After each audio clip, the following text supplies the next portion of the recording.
we told you we ain't playing no games, man. It's just surely probably Pablo, Culture, Lord Productions. Good morning, South Florida. This is the Big O Show. You're tuned into the Big O Show.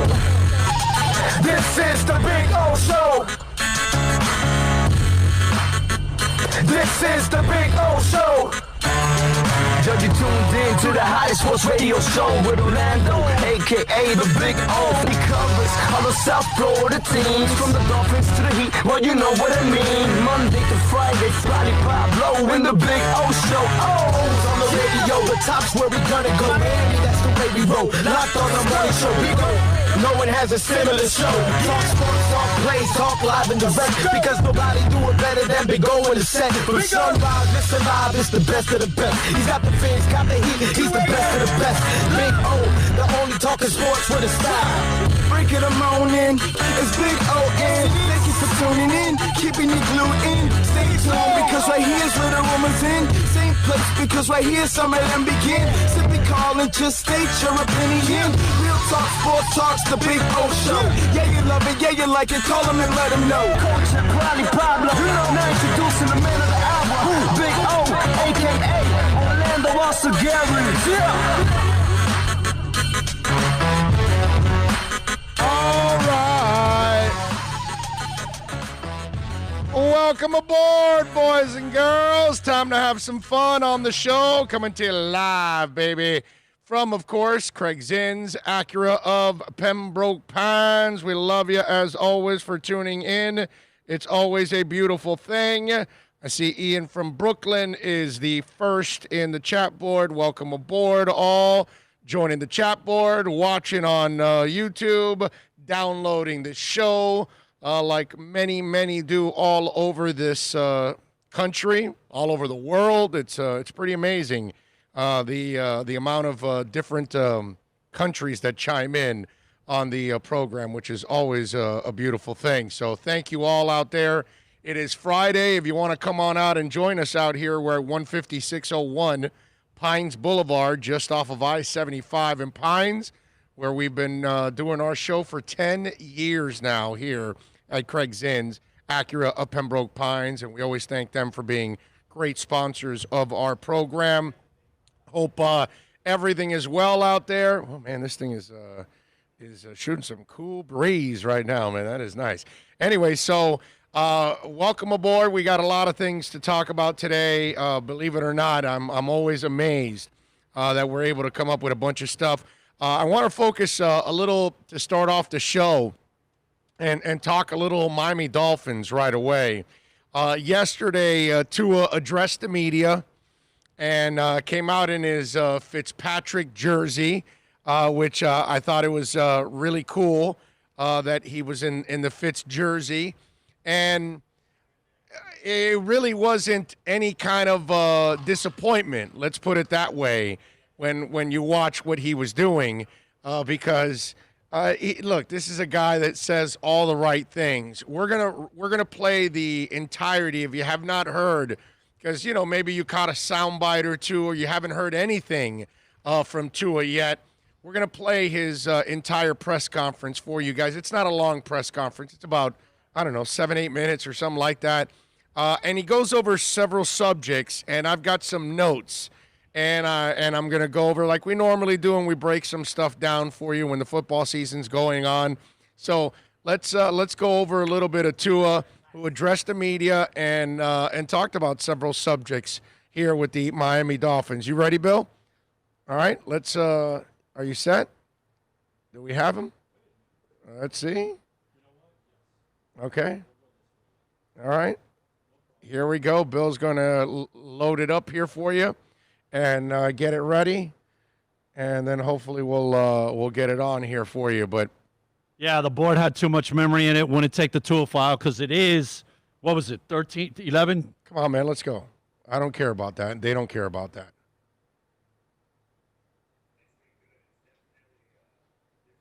All right, we'll get the Tua thing for you here in a second. And we'll get ready and have it locked and loaded here. All right, ready? It's been good. It's definitely a different learning curve than what I'm used to at Alabama. There's not as much time that we get on the field, whereas we spend a lot more of our time watching film than really anything else. Not to say we don't get a lot of work out there, but it's more, in your meeting rooms watching film. Tua, what has been your impression of Chan Gailey's offense? And I guess what's the timetable do you think it is for a young player like yourself to learn it? I think to answer that question, no matter what offense you're stepping into, it's always going to be a process of learning. And I think that's where I'm at. I'm still in the process of getting to understand Chan's offense. Now, from a perspective of, personality with who Chan is and whatnot, I mean, Chan's phenomenal, really great guy, down to earth. When it's time to work, he's out there, we go to work, but it's a very friendly environment with him and the other quarterbacks as well. So, yeah. Hi, Tua. Nice jersey. I wanted to ask you about Dan Marino. Anything you can share about the time that you may have worked with Dan, some of the advice maybe he's given you, and if there was any kind of awe factor at first, or whether it was just two quarterbacks talking football? Well, the first time I met Dan, I think Dan reached out to me after I got drafted, which was super awesome. That was cool. But the first day I got into the building, Chan was in our meeting, Dan was in our meeting, and got to talk to Dan. I mean, he's also a really down-to-earth guy. I mean, he's someone that you can just chat with. For someone who pretty much is the, talk of the town with Dan, he's super humble. He doesn't hold his head high or walk around here like he's the man, which he is, but he's super humble. I know you just mentioned. Pause here. All right. So first of all, Tua's going to be this guy that is close to perfect. He's one of those people that's unlike most of us. And he's probably it's going to be very rare that he shows you flaws. And usually because he's one of those kids that just does things the right way. And that question was handled in a nice, classy fashion. I think a couple of weeks ago, we got into this conversation that I told you about kids, and that, when kids haven't lived life, they come at you with all kinds of theories and things, and you look at them like you have no idea what you're talking about. You haven't lived life. You don't know what it's really like out there, and you try to, educate kids, your son, your daughter, your cousin, your nephew, those kind of things, right? And so the problem with that statement from Tua is that there's nothing humble about Dan Marino. Okay? I'm sorry, but I've been around Dan, okay? I've covered Dan. I've talked to Dan behind the scenes. You can watch Dan on the field. There's nothing humble about him, okay? Nothing humble. He has way too much confidence in his ability to ever be humble, okay? Is he appreciative of your love for him and the way you guys are, hold him in high regard? Of course. There's no doubt. But there's a guy in Tua, a nice kid, a good kid, who barely knows Marino. Okay, because Marino is as cocky and confident as it exists.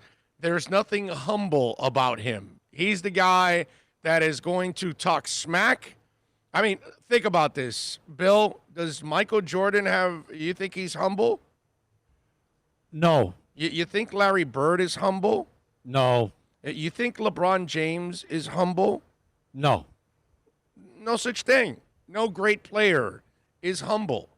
They're just not. They're bowed up and larger than life. Well, they have to be.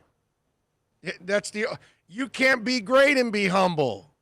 It's almost impossible. I'm sure there's a couple of guys that have slipped through the cracks, But most of these guys, like Will Chamberlain, they're not humble. The late great Will Chamberlain.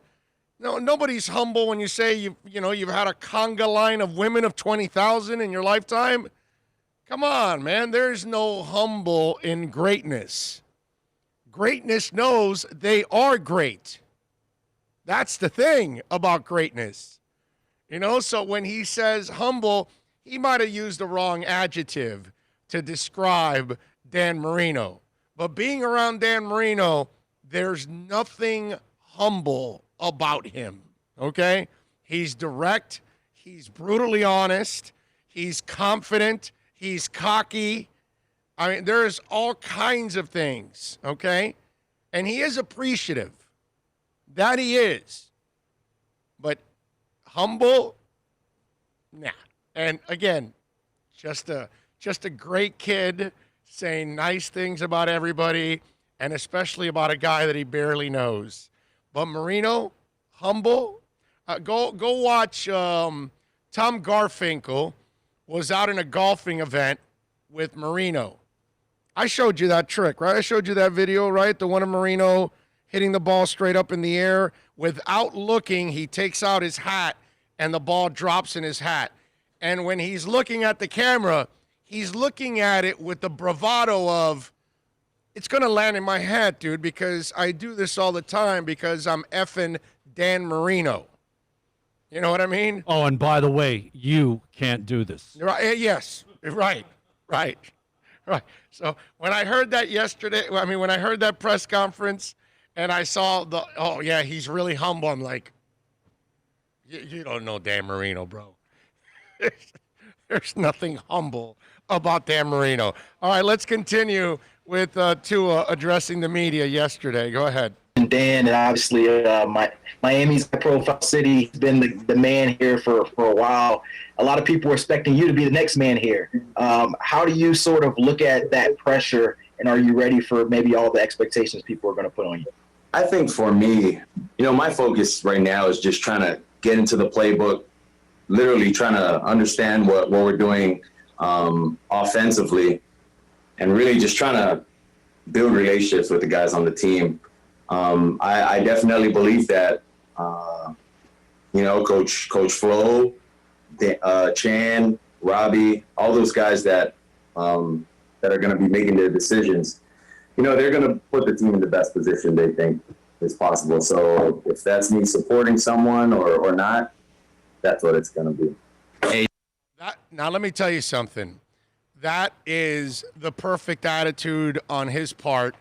You can't control this by dictating it in the media, by talking about it.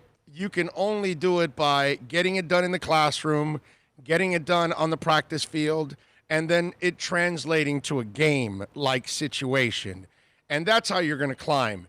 And, of course, he knows he's expected to be the number one guy.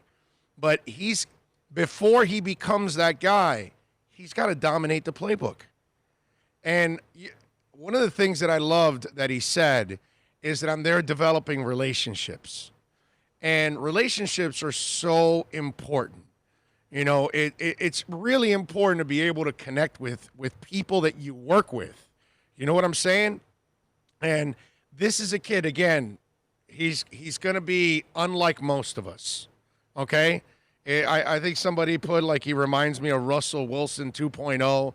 That's exactly what you're getting. It's the Cal Ripkens of the world that for 20-something years of watching him play baseball, you're like, how does that guy handle every situation perfectly? How is it that Tony Gwynn does this like this? You know what I mean? How is it that, and then, Tim Tebow, Russell Wilson, throughout time, there's always a couple of those dudes that it could be the ugliest situation out there, and yet they find a way of handling it. Walter Payton. Walter Payton after the Super Bowl should have been ripping Mike Ditka a new hole. And yet he never, it bothered him. Everybody knew deep down inside and all that he didn't get the ball for the touchdown. And yet he always handled everything with the utmost class. And there's just those dudes that are like that. And Tua is that guy. That's the beautiful part about it, folks. If he stays healthy, I have no doubt in my mind that he's going to be a hell of a passer in this league. I have no doubt in my mind he can be a leader in this league. I have no doubt in my mind he can be a winner in this league. And why? Because he has a winner's attitude. He keeps a positive mindset. He knows it's important to have chemistry. And then he also knows it's important to be a great student of the game. And that's the first thing you say, hey, I got to get into my playbook. I got to know my playbook. I got to develop relationships, because that's the foundation of becoming a great player. Understanding the people you play with, understanding what they like, what they don't like, and communicating with them. Because remember, when you're able to connect with people more than just on the field, when there's adversity, they're going to accept your leadership and your guidance a lot more, because you're not talking to them in just moments of football. You're connecting with them in personal moments, behind the scenes, in the locker room, off the field, at the team hotel, family, all that kind of stuff.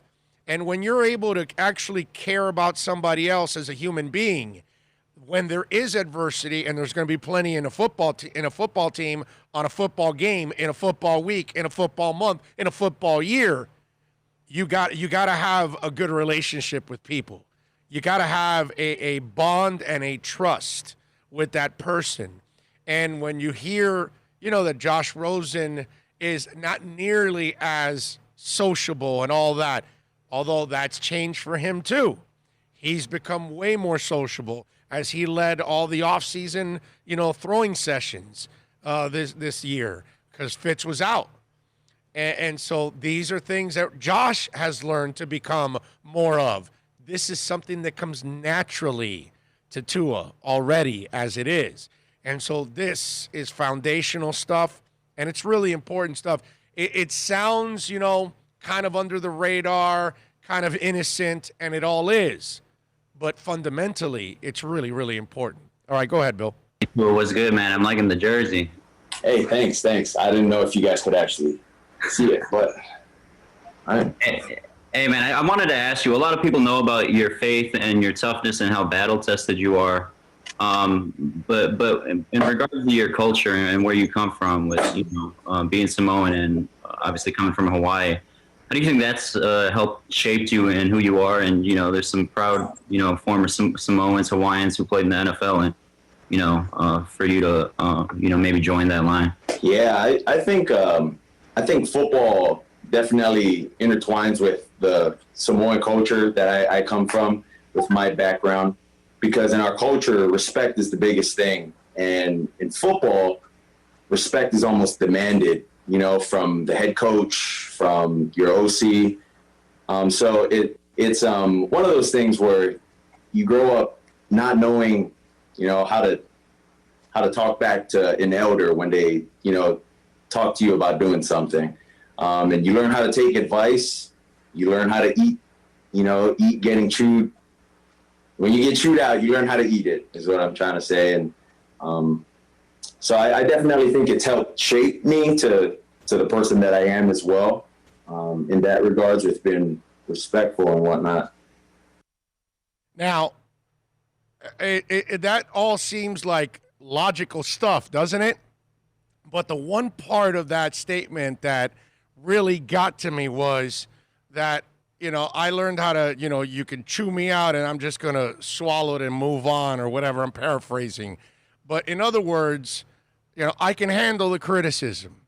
And let me tell you, in today's world, these young kids, boy, they are ultra sensitive, okay? They didn't grow up like my generation or older generations that your parents could tell you, what the hell you doing, moron? And then 5 minutes later, I love you and hug you, and you forgot all about it, and you don't care because you understood at that moment that was just a teaching moment that they're trying to wake you. They're not trying to hate. They're not trying to do anything. It's a moment that it was a heated moment. It's here today. It's gone in the next moment. Not for these millennials. Not for these Generation Zs. Oh my God. You tell them something negative and it sticks to them like it's forever. It's like you killed their dog or something, you know?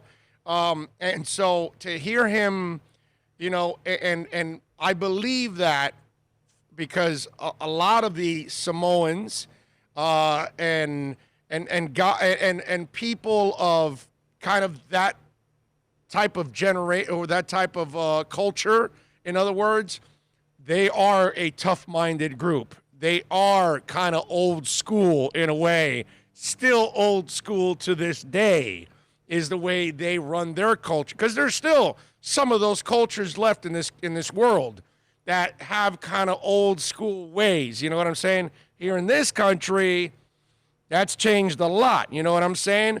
But I like the thick-skinned approach that he has. You can't play for Nick Saban and not have thick skin, right? You got to be able to handle it. But then you wonder what the hell happened with Minkah Fitzpatrick? Because here's a guy that would not listen, is not disciplined enough to pay attention to his coaches, is not a team player, did not want to actually meet his team halfway. As we talked about yesterday, and if you read that story, in the middle of a drill that he's supposed to be at for strong safeties, he leaves it and he goes to go practice with the corners. And the coaches are like, what the hell is this guy doing? And that's because Minkah did not want to become a more complete player. He did not want to help out in other areas because that's how this defense runs. If Flo wants to keep you off balance, he has to have players that can keep you off balance. So he has to teach guys to play different positions so that way he can switch things up on people in the middle of a game. I know what he's trying to do, okay? Intelligent players, multifaceted players. Hey, man, I saw Don Shula for 30 years, okay? I know all about that. Don Shula had players that were multifaceted, and he used them when they were multifaceted so he could improve his team. Offensively, defensively, I saw that firsthand. It's not like anything Belichick's doing is brand new. He's just been better at consistency and development and the eye to figure out this guy does this and that guy can't do this. And that's why Blunt can play like a Pro Bowler for the Patriots and can't be a Pro Bowler anywhere else he goes. You know what I mean? And so that these are things that you got to give credit to the coach. But the player has to be able to meet you halfway. And Tua has the attitude that he wants to study, that he wants to get to learn the players, that he's there to support Fitz if he has to, support Rosen if he has to, or if he has to play, he'll play. He doesn't have the attitude like, I know it all, and I'm here to do it all, and you can't tell me, i.e. Minkah, what to do or how to do it. I know who I am. I know my strengths and my weaknesses. No. You got to let everybody else around you, your coaches, you have to trust them to know and understand what your strengths and weaknesses are. And if they want to explore in different ways to make you better or to make the team better by trying you out somewhere else, you do it. That's how I was raised. We were all raised like that. You know, anybody that's a little slightly younger, I would say, maybe no more than 45 and older, probably, or 40s. I doubt anybody in the 30s was growing up like us. I doubt it very much. We walked around. 20s, I doubt it very much. We walked around with one butt cheek because we got our asses chewed constantly. Yes. And you know what? The Polynesians, they're one of those groups that they look up to their elders and look to them to impart wisdom. Right. They really respect them. Right. And so that attitude for me is really important because you just had to get rid of a guy that was too sensitive and wasn't a team player and wasn't willing to listen to his coaches, okay? Because his coaches had a team agenda. He had an individual agenda. Tua, you can tell, has a team agenda. All right, go ahead. Let's continue with Tua addressing the media yesterday. But Yeah, that's what I could say. Hey, Tua, what's going on, man? Obviously, you're wearing the Ryan Fitzpatrick jersey. We spoke to him about a week ago, and he talked about the growing relationship between the two of you and how he's trying to mentor you and bring you and the other quarterbacks along. So I was wondering if you could tell us a little bit about your relationship. Seems like things are going well if you're already sporting his jersey. Yeah, 100%. I thought I could break ice making you guys laugh, wearing a Fitz jersey because, I mean, Fitz, he's he's very personable as well. But kind of to start it off with Fitz, I mean, very, very down-to-earth person, very humble.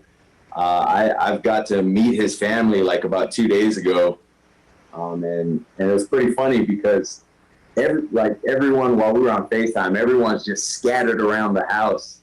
And so he introduces me to his kids, and then he introduces me to his wife, and he's like, "Yeah, this is it. This is everyone, and this is my family."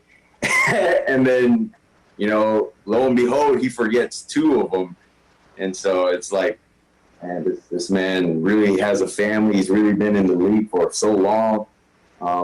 And to be behind like a professional like that, to me, it's kind of mind-boggling how down to earth he is. It's one of those things where it's this guy gets it. I don't know what it is, but he gets it. And that saying goes true. It says, if you want to get somewhere fast, you go alone. But if you want to do it with purpose, you bring people with you. And I think Fitz has done a tremendous job in trying to help shape and mold me, and Josh as well. So it's been really cool to go through that process with him. Now, the other thing, maturity. Maturity is part of awareness and understand. Remember, he talked about earlier relationships, right? So let me ask you something, Bill. When they ask him about the Fitz question, and he says, yeah, Fitz, this, that, and I love him and me and all that, and he's there and he's really looking after me. But he doesn't mention Josh. How do you think that would go over? Like you're the overlooked man. You're the invisible guy in the room. And it'll be selfish, too, self-centered, because it'll be Tua saying, yeah, he's looking over to me because Josh doesn't matter. I'm the future. He's not. Notice in that conversation how he included Josh, okay? And that's because awareness, relationships, respect, okay? Even though we all know, every one of us, Tua is the guy, Tua is the future. You're not drafting a guy at number 5 overall and not wanting him to be your starter, okay? If Rosen doesn't become a starter, it doesn't become anything failed, because you got a second-round pick and you made it 2 second-rounders, and you got a free quarterback out of it for no money either. What they're paying him is a joke. So whether he hits or he doesn't, it doesn't end up becoming this incredible loss or anything like that. You tried to get a quarterback and it didn't work out. But what I love about Tua is he's not coming in to create problems and say, oh, I got drafted, I'm the man, nobody else, I'm ready to take over for Fitz, screw Rosen. Like Johnny Manziel would come in with the attitude of, I know everything. Yeah, Fitz is just a journeyman quarterback. And what, Josh? Oh, get out of here, bro. They drafted me. I'm the guy. So Johnny would not come in with that same attitude. You understand what I'm saying? So I want you to realize what you got here. You got a kid that just mentally gets it all, bro. He just gets it all. He may not know Marino, but he gets it all. Okay? No wedges in the quarterback room. No. You got good people. And Josh has grown himself. So it's actually pretty cool. Let's continue with Tua. Tua, nice jersey. I've got a two-parter for you about your transition down to Miami. First question, real simple. Do you wear a mask when you're out in public these days? Yeah, that's a great question. I'm not out ever, so I just stay home or go to the team hotel. But in those instances where I do have to be out in public, going to the hotel and whatnot, I do wear a mask, so I have my mask right here. Hey, Tua, obviously we don't know. Now, very important, when they asked him about the mask, notice how he goes, well, I'm glad you asked about that because he's also wants to send that message. You know what I mean? And that's pretty cool, too. And say, hey, look, I'm not going out either, you know, and this is a kid that he get the beautiful part, ladies and gentlemen, it's not like the Seattle corner that just got kicked out because he was bringing an IG model into the hotel and the cameras and they caught him and so they kicked. That's the beauty about having Tua, man. You don't worry about the 2 a.m. call. You don't worry about I got arrested. The Johnny Manziel problems that come with that position at times, you know what I'm saying? You're not going to get it with that guy. But I'm glad that he wanted that mask question because if you watch the video, he shows at the end the mask and he goes, no, I got my mask right here. And so again, awareness. Go ahead. Yet when your NFL debut will happen. But are you hoping to be tackled before that game, whenever it is? And are you feeling are you totally over the pain and discomfort deal with the hip? Yeah, well, you know, I think to answer that question, honestly, you just never know until it actually happens. You know, I won't know the feeling until I actually do get tackled. So it's almost like that trial and error kind of thing. You got to go out and do it in order to know if it does hurt or it doesn't. That's pretty much what I can say. But as far as how I feel right now, everything's going well. All right. So the good thing is he feels well. The part of that question that didn't fly is he's never going to get tackled. He's not. You can't ask him, do you hope to get tackled before the games begin? They don't tackle quarterbacks ever in training camp or preseason practices, that is. So he will never find out how it feels to get tackled until if he gets in there is no preseason, so until he gets into a game. Okay, any game-like situation, that's when he's going to first get tackled. So it was a question that you really, there's no reason to ask it because he can't hope to get tackled because Brian Flores would cut the player that would tackle him in practice. Okay? Like, basically, that's what you would do. That's what's happened in the past. Yeah. Anytime a guy has hit the guy with the colored jersey, he gets, you're bye. See ya. Here's the door. Tua's going to have a red jersey, folks. There's no tackling going on. So that question really didn't need to be asked because there's no way it could ever happen until a game. So that's when we'll all find out. And we're all going to be holding our breaths when he gets tackled for that first time and he gets up. And get up. And we're like, okay. And we're probably going to do it again the next time he gets tackled. And it's going to be a while until we kind of feel and we forget about it. You know what I'm saying? So that's not something that was going to fly anyway. It wasn't a question that really needed to be asked. Go ahead. I guess what's your approach going into the season? We don't know how many games there are going to be, that will actually be played.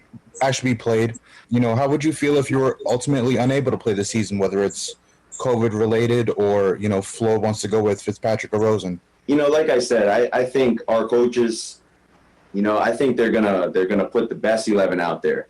Whether I'm in that lineup or not, I think they've done enough evaluation throughout the week, throughout the month and lead up to that game.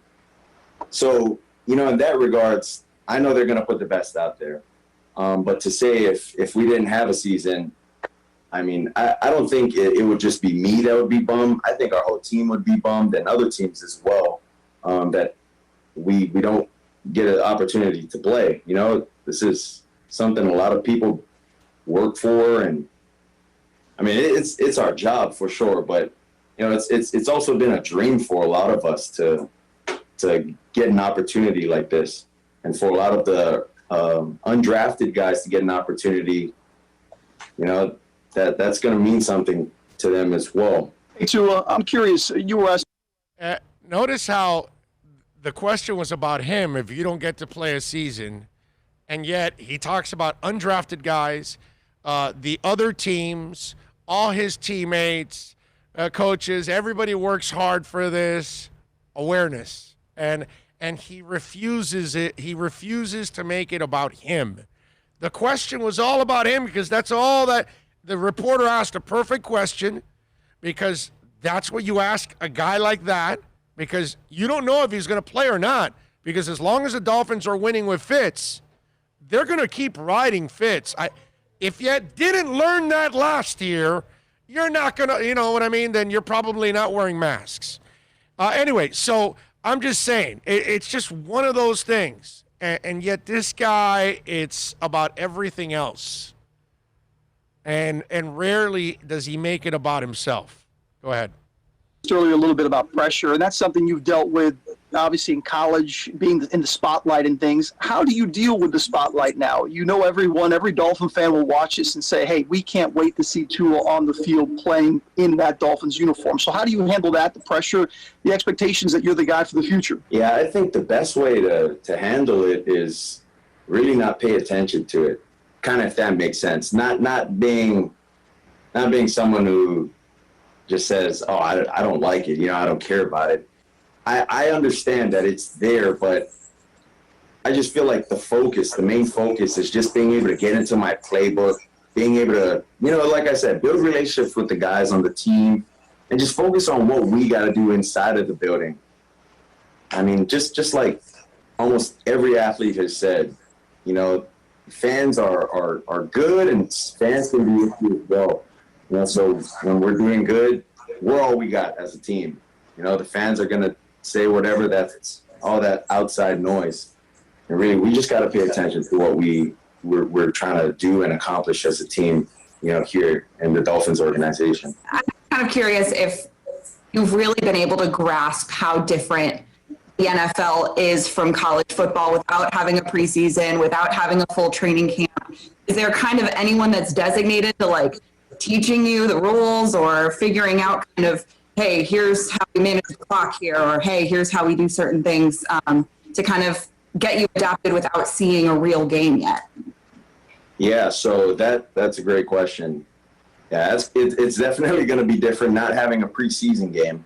Not to say we had one in college, but, you know, college is a lot different. We have school involved. There's just a lot of other things involved with that. But with the NFL not having preseasons and understanding game management in a real live scenario, you know, what to do end of game, end of half, and whatnot. You know, how we do that here is Flow gives us kind of daily situational awareness football during our team meetings. So we probably go over about 3 or 4 things as a team, how we want to go about running the clock out in this situation, how we want to do things in this situation. And that's really how we go about doing that. And then we would walk through it on the field and do things like that. So yeah, that's how we're going about that. There you go. That is Tua yesterday addressing the media, and obviously that is going to be a challenge for him because he doesn't know any better because he hasn't had a preseason. But the preseason would have helped him out immensely. Training camp would have helped him out immensely. The NFL knows that they don't want to start hitting right now. You know, somebody was asking. You'll hear it in the Byron Jones interview. But there isn't a lot of hitting going on right now. There isn't any hitting going on right now.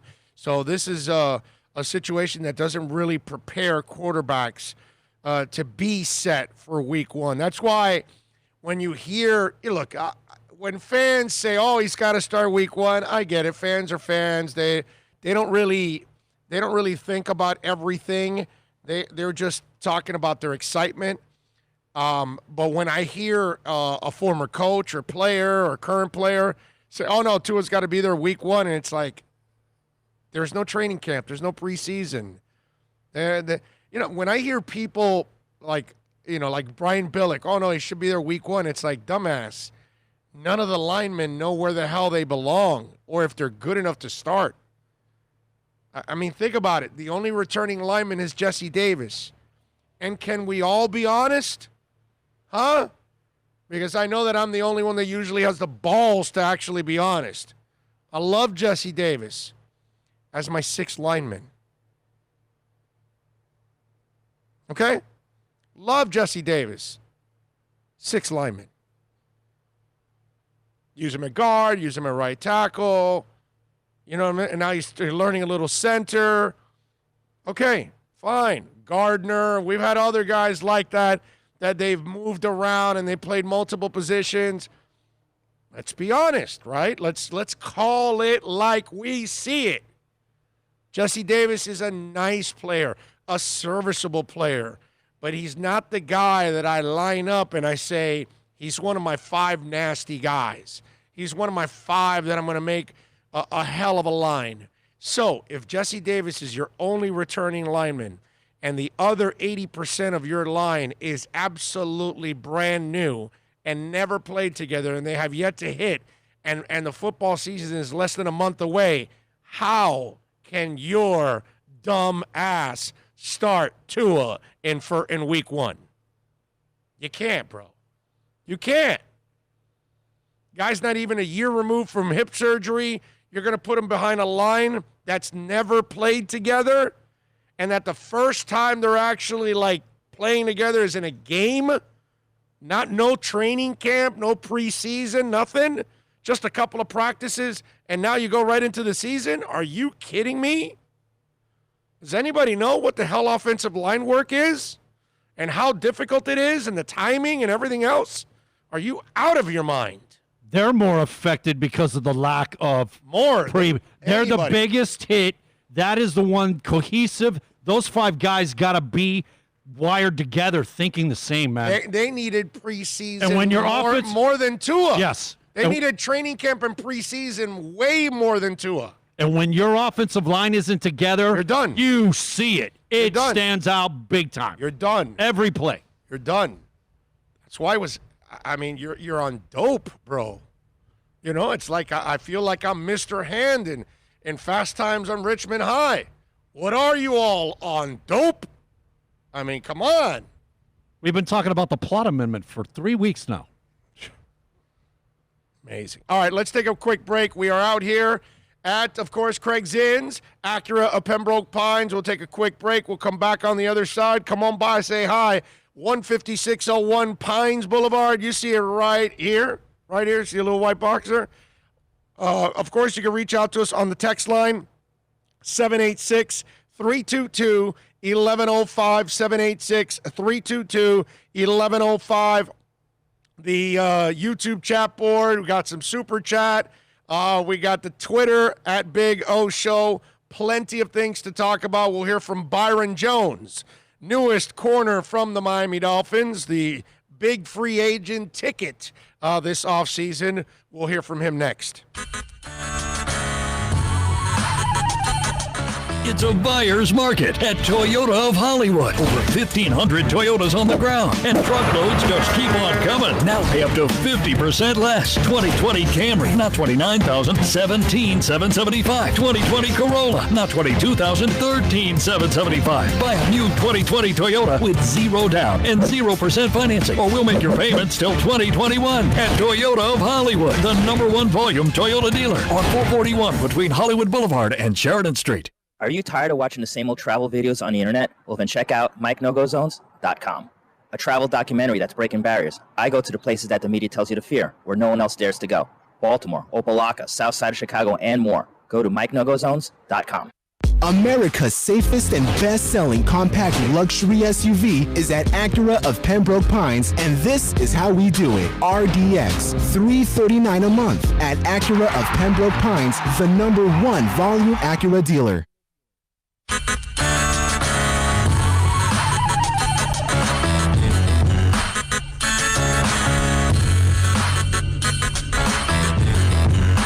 This is the Big O Show. This is the Big O Show.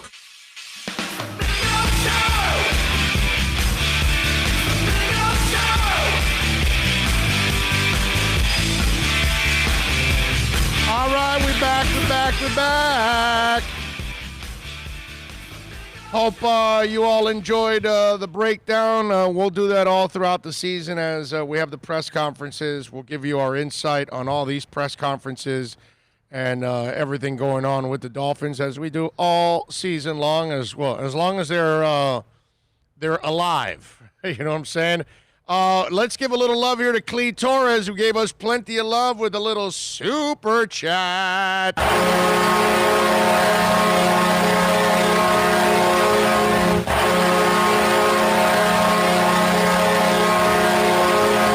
Clee, thank you very much. He says, keep up the great work, support local journalists. I don't know if I'm a journalist, but I'll take the support, and thank you very much because we need it. So it is huge on your part. Thank you so much. Like I say, man, you're not going to get any honesty in the radio stations you have in town because the politics are played by intercom. So if you can find others out there, you know, Manny Navarro and Andre Fernandez have got their own podcast going on. That's something that you should support.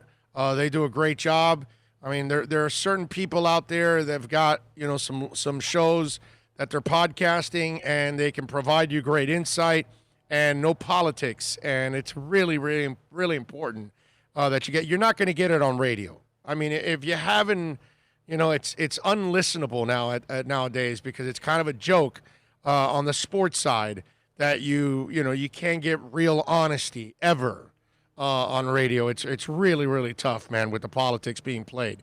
So Ian from Brooklyn was first to do a little roll call, and he says, Big O and Bill, happy Friday. Thank you. Matthew Walker is in. Manny Machine is in. Gus 1388.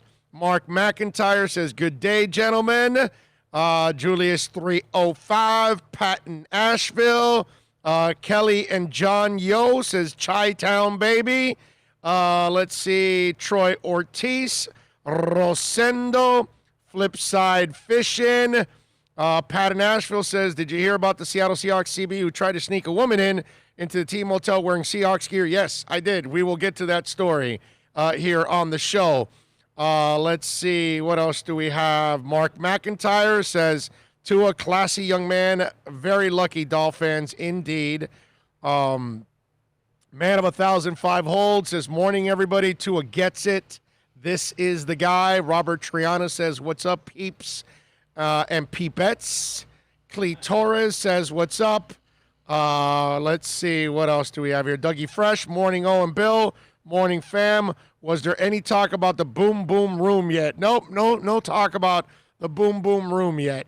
NorCal says, hoping the Big O crew, chatters, listeners, all well. About to start a great weekend, putting together a super chat packet for my boy Josh and Prez Alexa V for next week's mail. Fins up. There you go.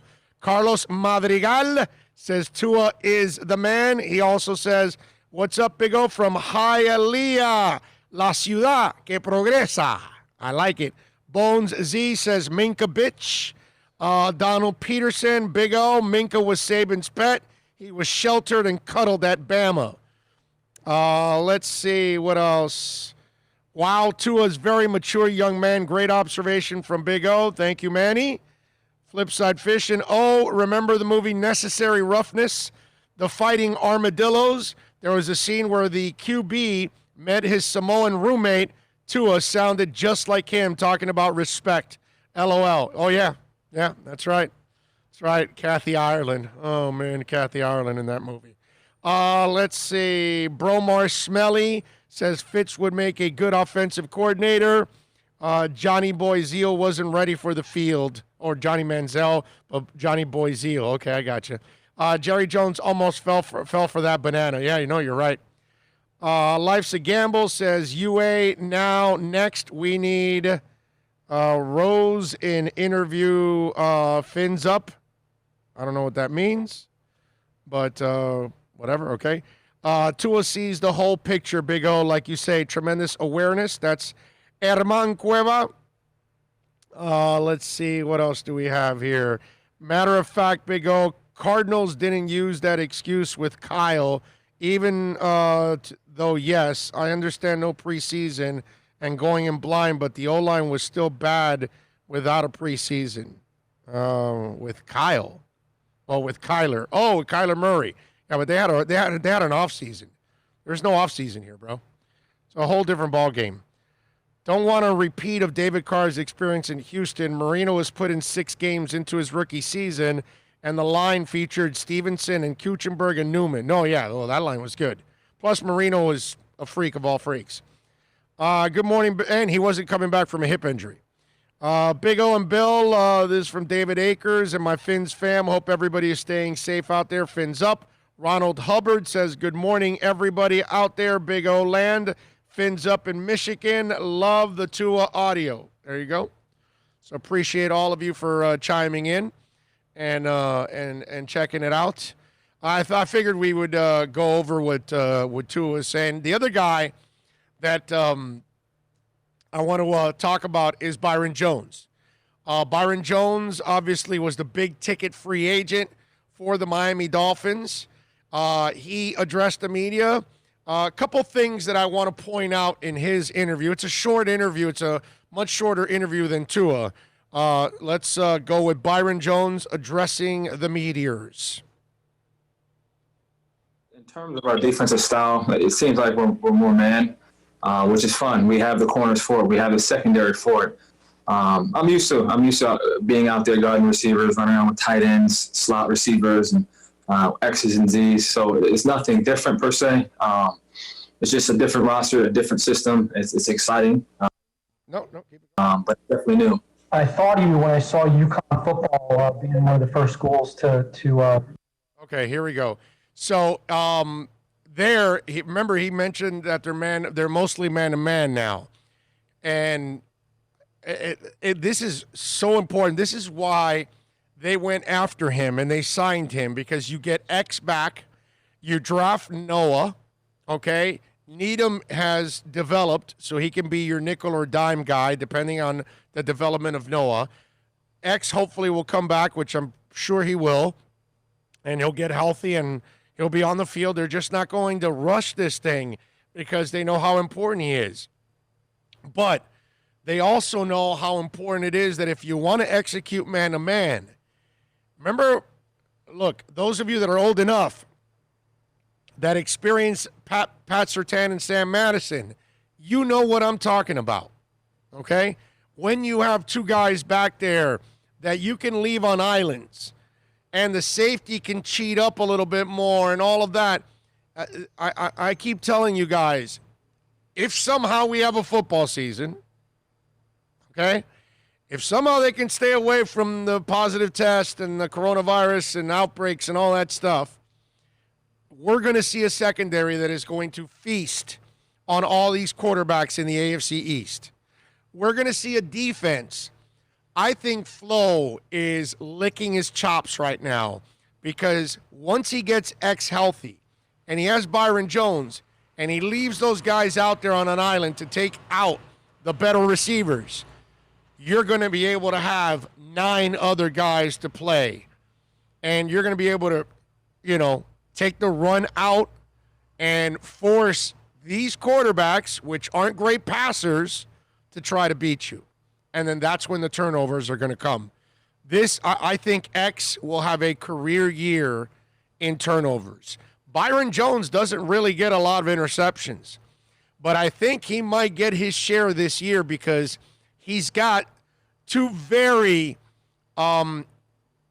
two turnover-prone quarterbacks, I think, in Jared Allen and no doubt Sam Darnold. And Cam Newton is not an accurate quarterback, so he's going to get his opportunities there. So, when you hear Byron say that we're mostly man, I get excited about this, because if you could get to the point, remember, they got several pass rushers. They don't have an elite pass rusher, but what they have is a rotation of guys. So what that does is it allows guys to stay fresh, and you can rotate different guys in there. And I think that that's really important, as long as you got corners that can run and cover, like Byron and like X. Let's continue with Byron. Not say they weren't going to play football this year. That was a sad deal, and obviously there are a lot of dominoes after that. You can comment that if you want, but my football question is, If Xavier is not able to return quickly, how do you feel about your confidence level, your comfort level in covering the opposing top receiver? Oh, I feel great. This is a big reason why I was brought here. It was to build on the already good secondary. We have really good young players. We have good players who have been here in the past. So it's really I'm just another piece to the puzzle in terms of a really good and just really excellent Dolphins secondary. So hopefully we'll have X back as soon as he gets back. We want to make sure he's fully healthy first. We're not going to rush him at all, but we're good. We're a good team up and down the roster, I'd say. I wanted to go back to when you. Byron obviously answered it the right way. Look, what's he going to tell you? Well, if X is out, we're screwed and this and that. And now, there is having Bobby McCain there, having Noah there, having Needham there. You do have depth. You do have a lot of guys that can cover right now, which is really good. Now, do you have two elite corners if X is out? Of course not. Okay, because the other three guys have not proven to be elite corners. And Bobby's more of a slot, not really an outside guy. But I think they'll get X back. I think there's no need to really panic right now about all of that. I think they're pacing everything. X is a veteran too.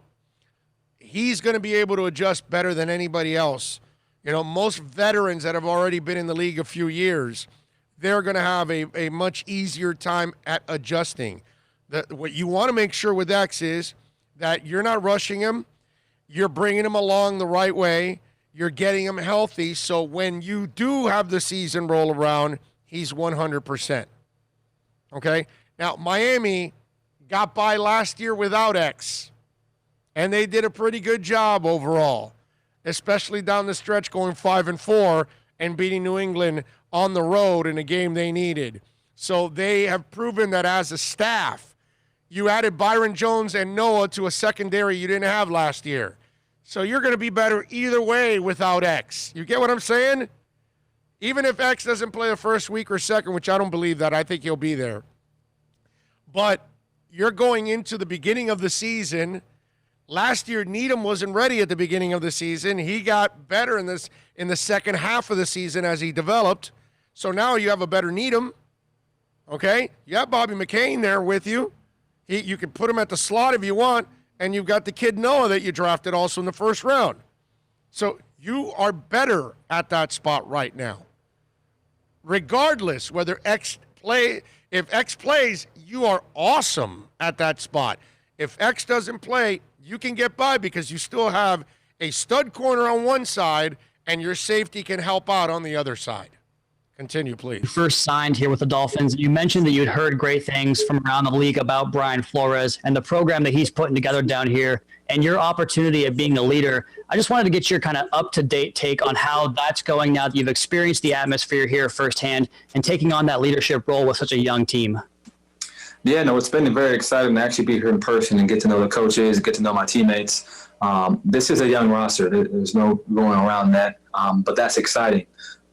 These guys are hungry. They're hungry to build a name for themselves. They're hungry to build a special team here, and you see it every day. And Coach Flo has been great with his communication, definitely during these times where things are very different. Meetings are different. The way we practice is very different. His intensity when he speaks to us, it's apparent, right away. So it's very exciting to see that in person instead of just on a Zoom meeting. So it's something that I'm looking forward to trying to build on this and going in the right direction, really. You and Xavier Howard are two of the top paid cornerbacks in the league. Do you feel like you can be the top duo in this league, and why so, if that? Yeah, we're certainly working towards that. There's no doubt about that. We both excel at, playing man coverage. I think he excels at attacking the ball better than me, so that's something I'm learning from him. But what we need to understand is nothing really matters what you did last year or the year before that. What matters is what you build today and now and going into the 2020 season. So our focus is really on building, our skill set now and not really relying on what we've done in the past. So it really starts all over again in 2020. Hey, Byron. Interesting how, and again, I appreciate honesty, okay? And Byron Jones just told you he and I both excel at man-to-man coverage, but he's better than I am at attacking the ball, which is 1,000% right. The completion percentage on Byron Jones is not good, okay? You don't complete a lot of balls his way. He's a really good cover corner. Problem is, he doesn't end up with a lot of interceptions. That's why I told you that this year might be even a career year for him. And I'm talking career years, maybe 3 or 4, because he doesn't really end up with a lot of interceptions. He might end up with 1 or 2. It's just one of those things. He'll deflect them. They won't catch him, all that stuff, but he does not intercept the ball a lot. But for him at this stage of his career to say that he's learning how to attack the ball from a guy like X, who is an excellent, an excellent cover corner, and obviously he's a ball hawk on top of all of that. It'll be interesting to see if Byron can develop and become a little bit more of a ball hawk here than he was with the Dallas Cowboys. That'll be an interesting development, but I respect the honesty to say, hey, I'm a good corner too, but man, X is better than I am at attacking the ball, and those are the facts. And to not dance around them and to not be afraid to talk about them, man's game. Go ahead. It's unlike a secondary guy, right? Like receivers, divas, to actually admit something like this. Yeah. This is totally out of the norm. I know, but the stats don't lie. It's just he doesn't have, every year he just doesn't really have interceptions. All right, go ahead. I know a lot of corners like to look at each other and compete and rank each other. Who's the best corner in the league? How do you choose to motivate yourself? Do you view yourself as one of the top corners, and how do you kind of do that sort of ranking system? For me, truthfully, I pay very little attention to outside noise, outside guys, because we're all different. We all play in different schemes. We all play different systems. Some guys follow the best, some guys don't. It's really hard to compare. It's a fun game for fans, no question. But for me, I focus on myself. I focus on, making sure my craft is the best it can possibly be. My footwork, my eyes, my hands, my feet, my tackling. I just choose to focus my attention on myself, and that's how I've been since I was young. And I just want to keep that same mentality. You talked a little bit about Flo and what he's like. Can you talk about Coach Alexander and just what it's like interacting with Gerald? And I feel like does he offer that unique perspective just because he is younger and maybe a little bit more relatable? I'll tell you this, he is a really good teacher. Him and Coach Chuck together as a secondary coaches, they do a really good job at making sure the DBs understand what defense we're in and where our help is, and understanding what our leverage is, and how the entire defense works together in our favor. So those guys have been on it in terms of leverage, in terms of where your help is, where the rush is coming from, looking at quarterback tendencies. So both coaches, Coach Chuck and Coach GA, they're both very good teachers, and they're really implementing these important lessons and these foundational lessons on us very early. And I think it's going to pay dividends in the season. Byron, I guess you've had now 2 practices. I assume you guys practiced already this morning. Have you had a chance to defend a pass thrown by Tua? And if so, what has gone on those matchups? I have not. No, we haven't gone against the offense per se. It's been more of a walkthrough pace. So, no, we haven't had a chance to really go one-on-one yet, but that's coming in about a couple weeks, so hang tight. Byron, just to piggyback off of you just heard there when asked about, you're going up against the defense. Well, no, we're not. I mean, going up against the offense. No, we're not. So there's no hitting going on right now. And it's really hard to be a football team if you're not hitting. It just is. We talked about the O-line. Well, it's important for the defense, too. It's important for the running backs. It's important for the wide receivers. It's important for the linebackers. Everybody's either got to get better as a tackler. Everybody's got to get better at taking hits and keeping their balance and breaking tackles. Everybody's got to get better at getting off of blocks. Everybody's got to get better at locking players down. I mean, there's different ways where the physicality takes place on offense or on defense. And so when you hear them, right away, the reporters are, what's it like going against Tua? Well, that's not happening right now. We're not doing any of that. And it won't be for a couple of weeks.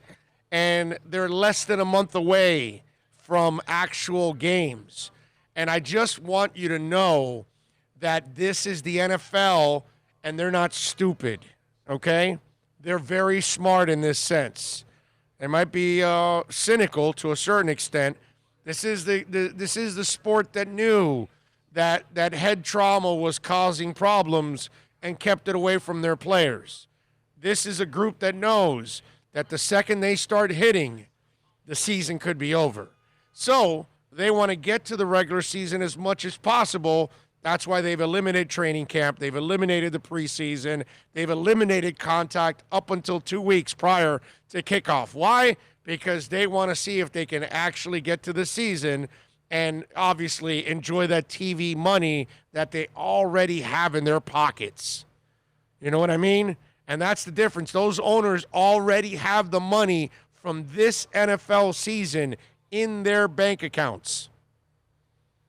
So now that it's on their side, they want to keep it. They don't want to write that check back. Or they don't want to say, oh, well, yeah, next year's on the house. They don't want to do that. So they are going to do anything they can to get to that season and try to play these games, because in the end, the TV networks don't care about the preseason. They certainly don't care about training camp. That's what's going on here. Let's not kid ourselves. All right? Let's finish off with Byron Jones here. Something you said. How do you tangibly improve attacking the ball better? How do you work on that? Oh, so it's a skill set. So like any skill set, you work on it on a daily basis. So it's working, when there is a special teams period, I go with Chuck. We go off to the side and we work seeing the ball in all the way. And then we work high pointing the ball as the ball's in the air, looking back, looking over the opposite shoulder. We make the drills uncomfortable so that when it happens in the game, it's natural at that point. So it's just a skill set. It's a skill set like anything else, eyes, hands, feet. It's what we work on a daily basis. So it's a skill set that I'm working on, and every day we're doing something to improve in that category. Listen, don't get incredibly hung up on all of this, okay? This is not the biggest deal in the world. It would be nice if he gets a couple of interceptions because you don't know what you could do with that turnover. But again, he does a great job in covering. And he doesn't allow completions. That's what matters ultimately, okay? Not everybody can be an incredible ball hawk. He has not been one. I don't expect him to become an incredible ball hawk. I think he is what he is. I think because he's playing with Sam Darnold and Josh Allen in this division, I think he might, and he plays them 4 times, I think he may end up with a couple of more interceptions than he normally does, and that's because of what you have in this division. I think Cam Newton also could end up giving him a present, also because Cam Newton's got a whole bunch of short receivers, small receivers, and he's not accurate. You know what I mean? So don't get too hung up on this. It's not the end of the world, but just to say, it is what it is. All right, let's do this. Let's take a quick break. Do want to remind you that Moody S Dental is a proud sponsor of our program. 305-821-0231. Call Moody S Dental right now, man. Implants, Invisaligns. Maybe you need a cavity filled, a crown, a root canal, you name it. I always tell you, state-of-the-art equipment, family-owned and operated. You're going to feel like family when you walk in. Make sure you tell them that I sent you. They're going to take care of you. I promise you. You need to take your kids. You got to go yourself. School's right around the corner. If you are sending your kids, maybe you want to get those teeth cleaned, call Moody S Dental. I promise you, man, they'll take care of you. 305-821-0231. Follow them on Facebook, Instagram, and Twitter at Moody S Dental, and go to the website, moodysdental.com. America's safest and best-selling compact luxury SUV is at Acura of Pembroke Pines, and this is how we do it. RDX, $339 a month at Acura of Pembroke Pines, the #1 volume Acura dealer. Are you tired of watching the same old travel videos on the internet? Well, then check out MikeNoGoZones.com, a travel documentary that's breaking barriers. I go to the places that the media tells you to fear, where no one else dares to go. Baltimore, Opelika, South Side of Chicago, and more. Go to MikeNoGoZones.com.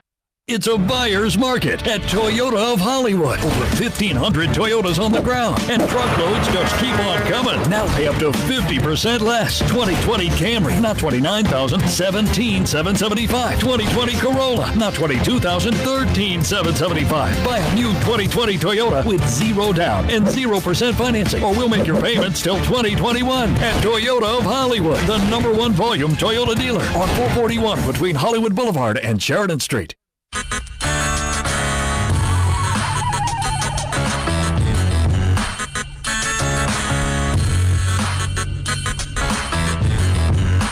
This is the Big O Show. This is the Big O Show. This is the Big O Show.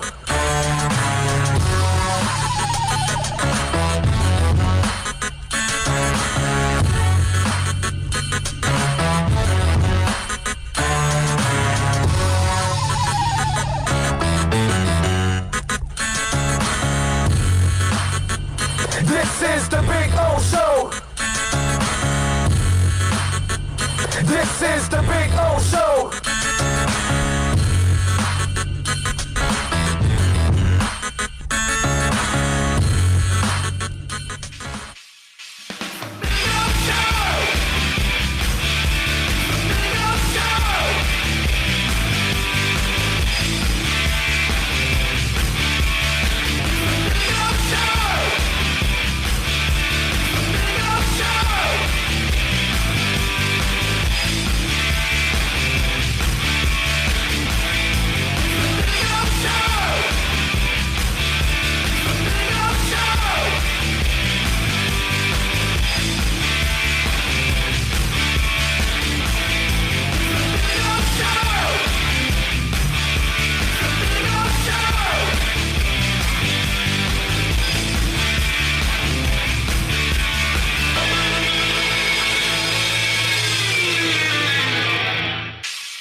We're back.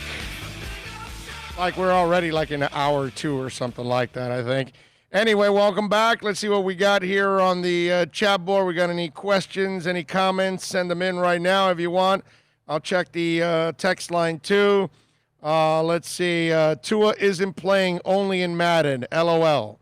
The only thing they're trying to do hitting early was that Seahawk corner. Yep, yeah, Seahawk corner was trying to hit it early. Let's see. What do we have here?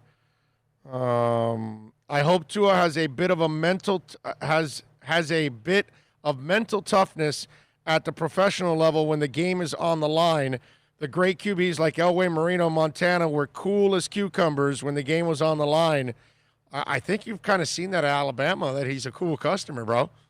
And the mental toughness, dude, he comes back from every injury.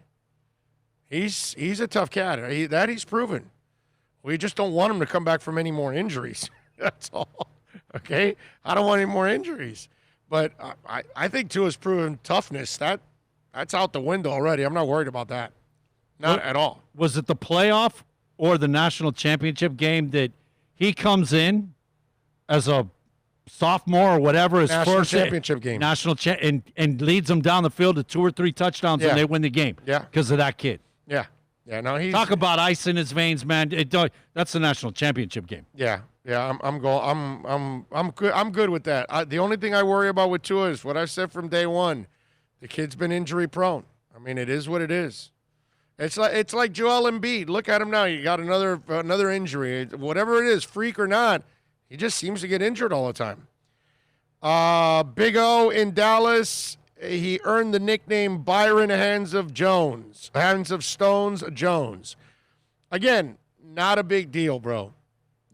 He doesn't have to have 1,000 interceptions as long as he doesn't allow 1,000 completions. That's the important part. Okay, if they're not completing passes, That's when we know things are going well. Okay? Let's see. Byron Jones would be a wide receiver if he had soft hands. Great coverage guy for sure, but he'll get a few more chances with X on the other side. Big O, I see a ghost in training up in here. Don't know what that means. I see a ghost in training. Oh, you're talking about a little Sam Darnold. Okay. I think that's what you mean by. There you go. All right. I like it. All right. 786-322-1105. If you want to get in, that's 786-322-1105. If you want to get in on the program, you can also reach out to us on Twitter. That's at Big O Show. Follow us there as always, because as you all know, that, my friends, is a 24-hour talk show that is always going on and never stopping, which is the amazing part, actually, that this thing never stops. And it is always, and I'm always checking it too.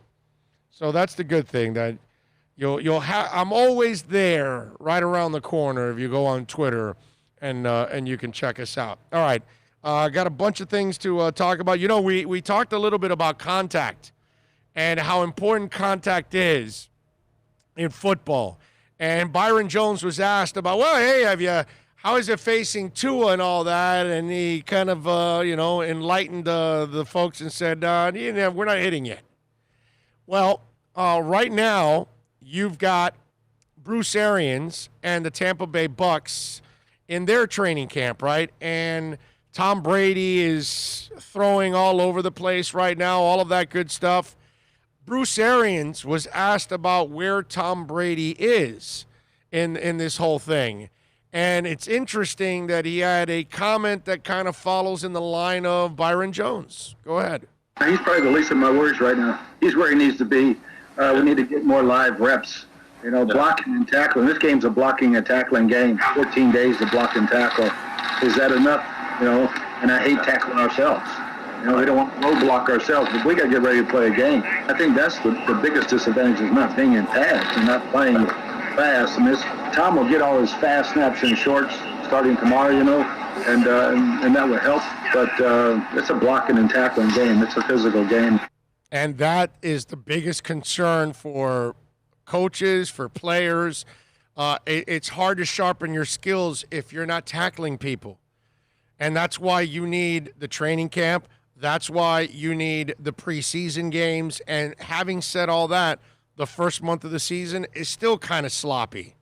They're still, because they hit less nowadays in the offseason.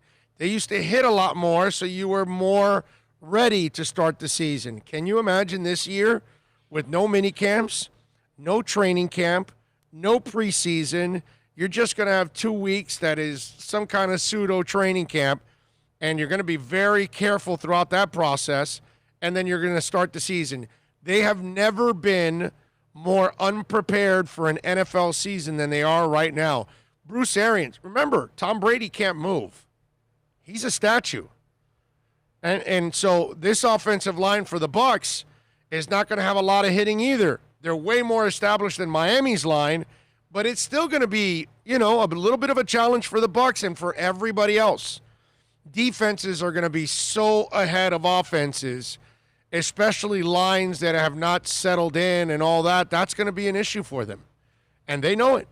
And Bruce Arians knows that this is going to be a problem for him because he sees it, because the game is about hitting, man.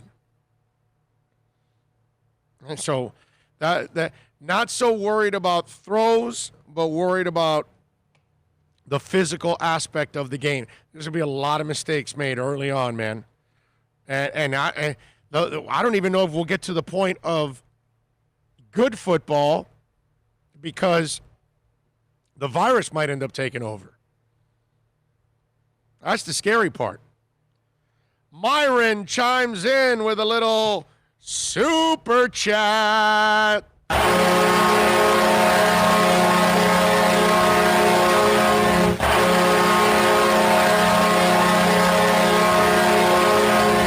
Says, hey, Big O and Bill, And NorCal, who is better, Tool or 9 Inch Nails? Oh, you can't ask him that. That's not even a question for him. He's going to go Tool all the way. By the way, how much to do a show at my house for my animal sanctuary plug? Social distance, of course.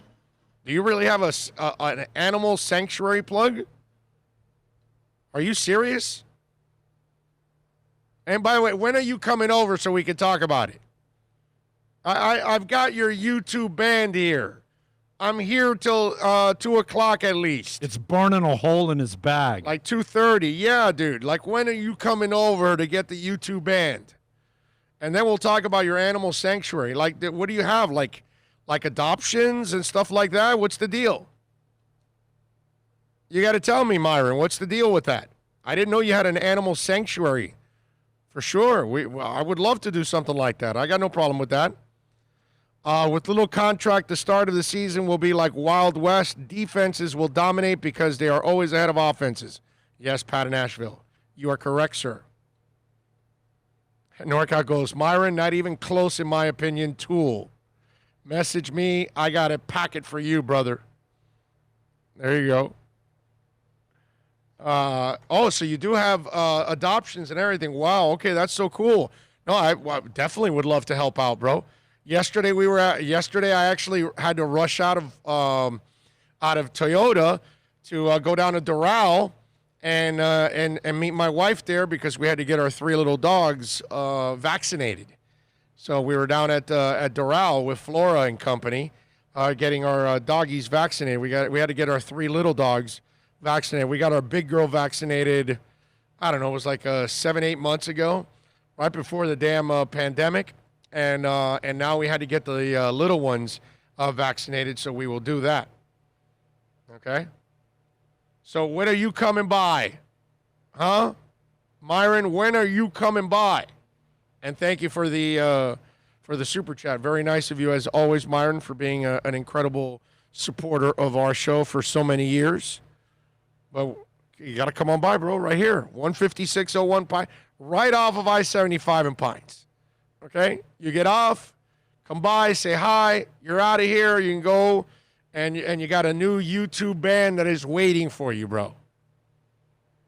Oh, I'm a little behind the podcast, but Olivia Munn, she's sexy as hell. What the F is up with Aaron Rodgers? Anyway, Martin Sheen was the president in West Wing. She was great on season 2 of 6. There you go. She was. When she was there, it was kind of like a highlight every time they showed her. That's the way I kind of looked at it with her. She's smoking, dude. Olivia Munn is smoking.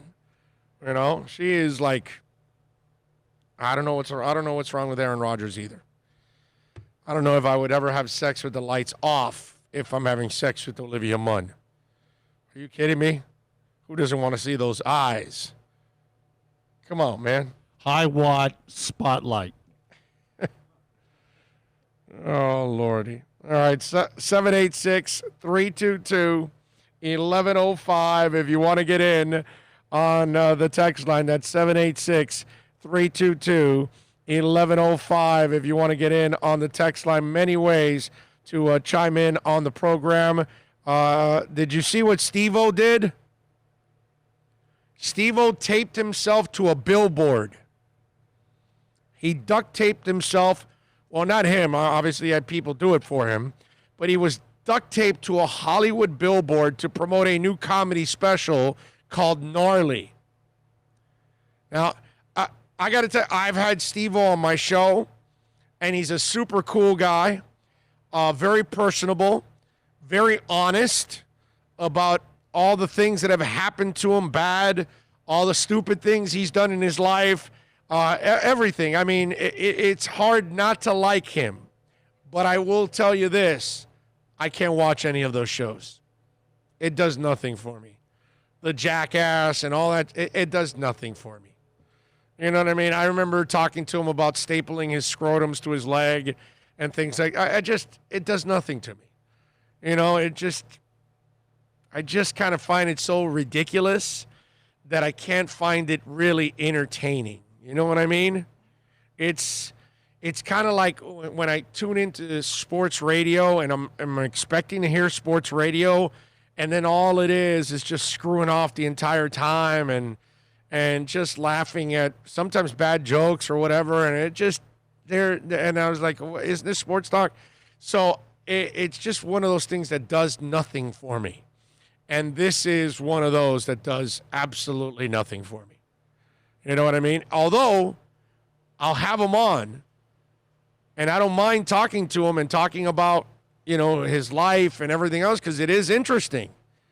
But when it comes to, it's kind of like when I had Chris Jericho on, and I talked to him all about music and didn't really talk to him about what he's most famous for, because I don't care. But Jericho is such a good dude that I want to talk to him, talk about music, stuff like that. But I didn't really want to get into wrestling because I had no interest in wrestling. And I told him that. You also don't know much about it. No, but I don't want to know anything about it. Exactly. It has no, and I told him ahead of time, I go, yo, dude, I want you to know, I follow you for your music. I don't care about the wrestling stuff. It's just never been my cup of tea. It's just not my thing. It's just, I just don't roll that way. Whatever saying you want to use, wrestling is, I was 10 years old, okay? And Dusty Rhodes or Mil Máscaras, okay, English or Spanish, never did anything for me. As long as I know that it's all scripted and not real, why would I watch it? But as I told Hulk Hogan when I had him on once, I said, if you guys actually really fought, there would be like some serious damage. Like it would be out of control. And yeah, brother. And, he started with all that. And, I don't know where the interview is. I think I have it somewhere one day. I should. I used to tell the guys in the neighborhood that loved wrestling, the minute that it's in the Herald or the Miami News and they're talking about wrestling, I'll start following. That's not true. Jim Varsalone was actually doing some wrestling for the Herald. For a short time, they actually had a wrestling column actually in the Herald. So you never got into the Jackass stuff? No, none of it.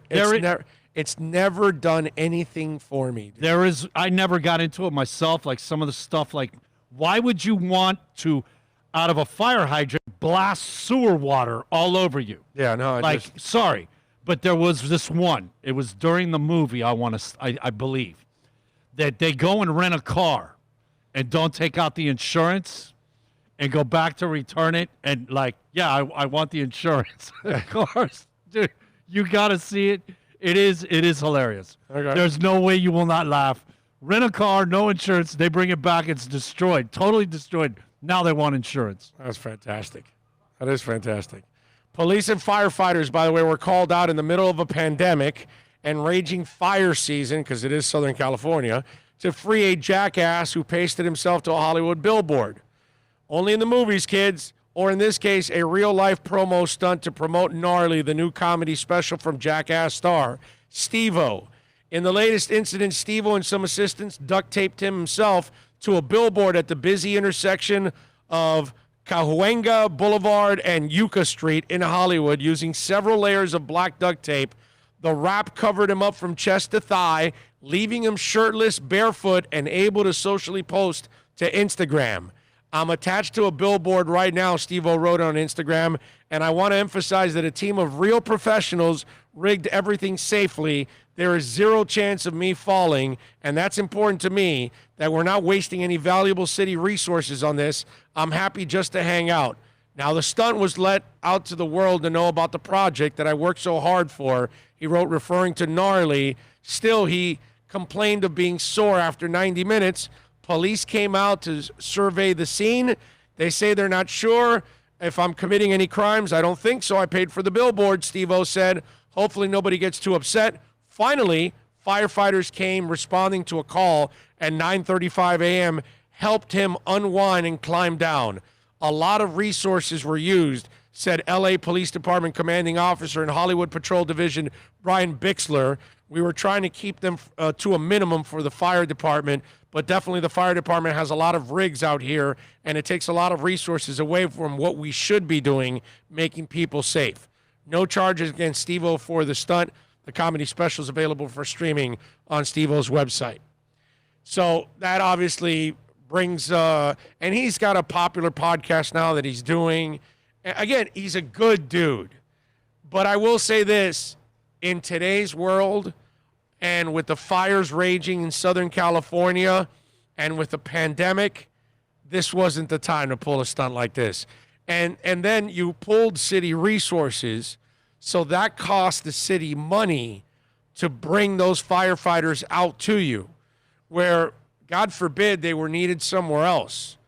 And let me tell you something, ladies and gentlemen, Los Angeles is a big, big area. Okay? I don't think I'm breaking any news there, but you would like to have any resources that you can available to you for serious things, not a goof actually taping himself to a billboard. So, see, these are the kind of things, like, I like the guy, but then I see things like this, and I guess I got to be the sourpuss out of the whole thing and say, this just, doesn't fly in my book. That's all I can say. But objective achieved. Yes. I even talked about it. I gave him promotion, right? So, yeah. No, you're right. You're right. I can't argue with that. Objective was completely achieved right now by him. He got to promote it. People found out about it. Articles are written. Radio hosts and people are writing articles and talking about it like I am. There you go. So, I get it. On Jackass, a lot of them just end up looking like fools, right? How about a cop who did something foolish? Now, there's more to this story, but let me first run this one by you. A married sergeant might be more satisfied after receiving sexual healing from a female officer who gets to keep her job. Not only are they freaks in the police force, but everyone is sure the sergeant placed in handcuffs while receiving. Never mind. The 28-year-old PC, Gemma Dix, confessed to doing a naughty sexual act on Sergeant Adam Reed, although she was found guilty. Her claims stem from being brainwashed, into sex acts, as both Reed and Dix were having themselves fun at the Cardiff Central Police Station. The Daily Mail reported that the hearing also heard the predatory Reed would have been dismissed without notice from South Wales Police for orchestrating the encounters if he had not already quit after allegations were made against him. His name was placed on a barring list, banning him from working in policing. Since the reputation of the police is more important, the one thing that I would, say is, so this lady that was performing oral on the other police officer, her name is Gemma Dix. Just the irony, the coinkydink, the whatever you want to call it here. I mean, was she inspired by her last name? Is that what it is? That she felt like she had to do this? Or by the way, she was brainwashed into doing it. Let me oral a married man. After all, my name is Gemma Dix. I mean, you can't write a better story than this. I mean, it's really hard to actually come up with something better than this. And that's a comedy right there. And then she gets to stay on the department. Now, in today's ultra-sensitive world, there might not be a lot of backlash or a lot of people making fun of her. But I got to tell you, 20 years ago, 30, 40 years ago, a Gemma Dix gets busted doing oral, and she keeps her job. Something tells me the jokes were going to be rolling in a big-time way. You know what I'm happy about? What are you happy about? I now have a complete best of sex this week. What do you mean best of sex? Well, we had the sex conversation over there at VSS, and now I got the one to add to it. Thank you very much. Oh, you're talking about what's it called? Aaron Rodgers and Olivia Munn? Yeah, man, that was a great. Now I got two to put together to have a best of. Oh, you'll have a third one with the Seattle corner soon when we talk about that.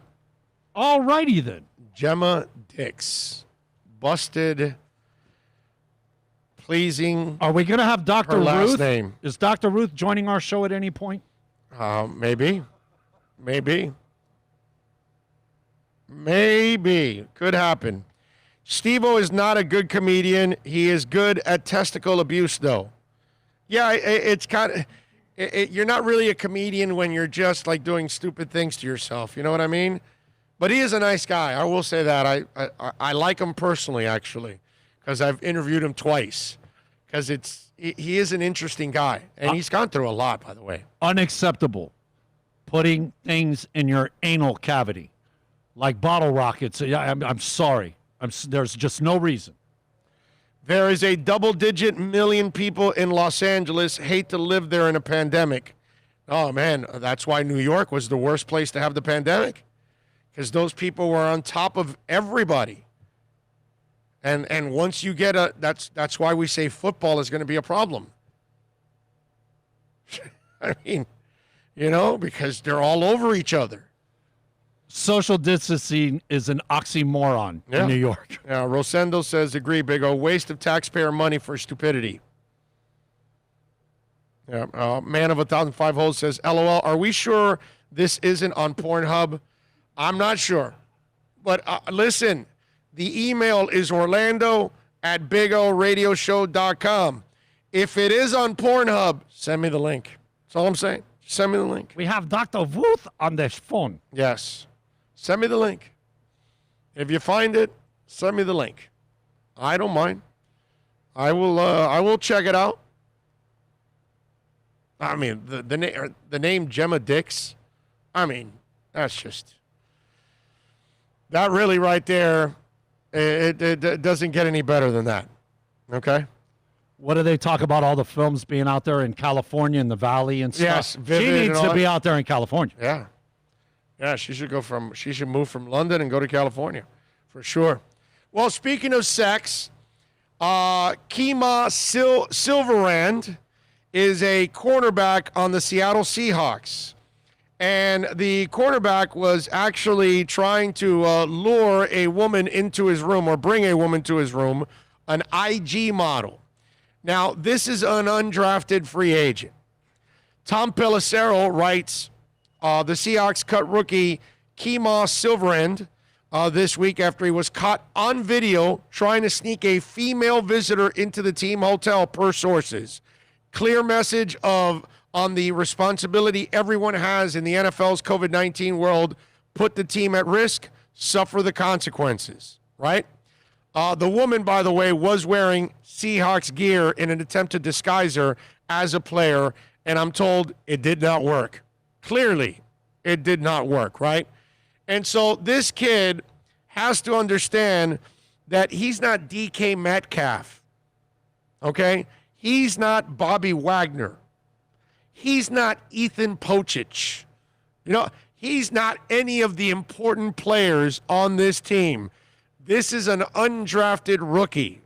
This is a guy barely making any kind of money right now because they don't even pay you any money during training camp. And you haven't even gotten to training camp, basically, so he's probably making garbage money. And I think he got like $1,000 or $2,000 signing bonus. He doesn't have... He hasn't earned much. And you're trying to earn a spot on a team. I want to remind people out there that when you talk about... Wait a minute. Okay, there we go. I want to remind people out there that when you're doing things in this world, there's something called digital, and there's a digital imprint of us anywhere and everywhere we go. You're on your way...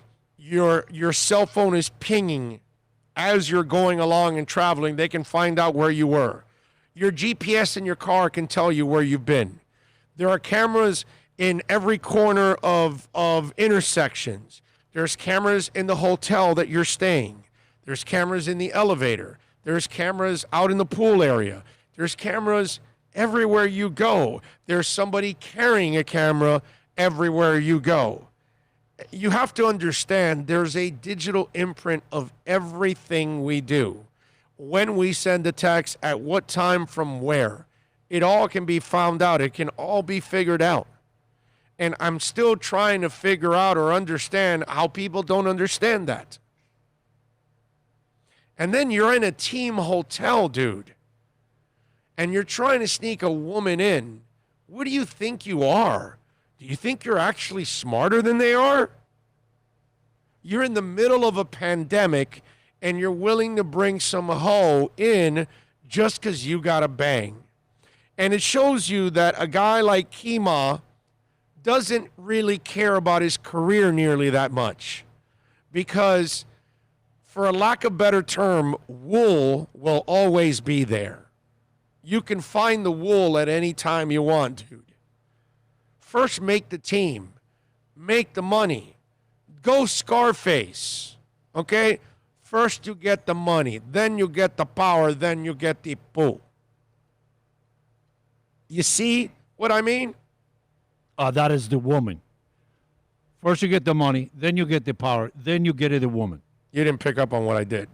Yes, I did, but I'm just, some people like I broke it up into syllables, and okay? Anyway, so that's what you do, Kima. First you take care of business, and you become a real Seattle Seahawks corner, and then you get all the wool you want, dude. Okay? But you don't do it during training camp inside a team hotel where everything's being filmed. Just wait till you actually break camp. You actually made the team.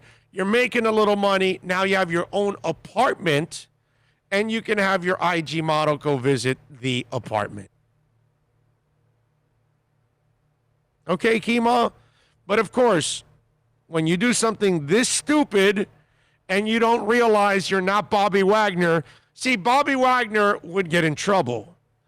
He's like the all-time leading tackler, or if he's not, he's close to it or whatever.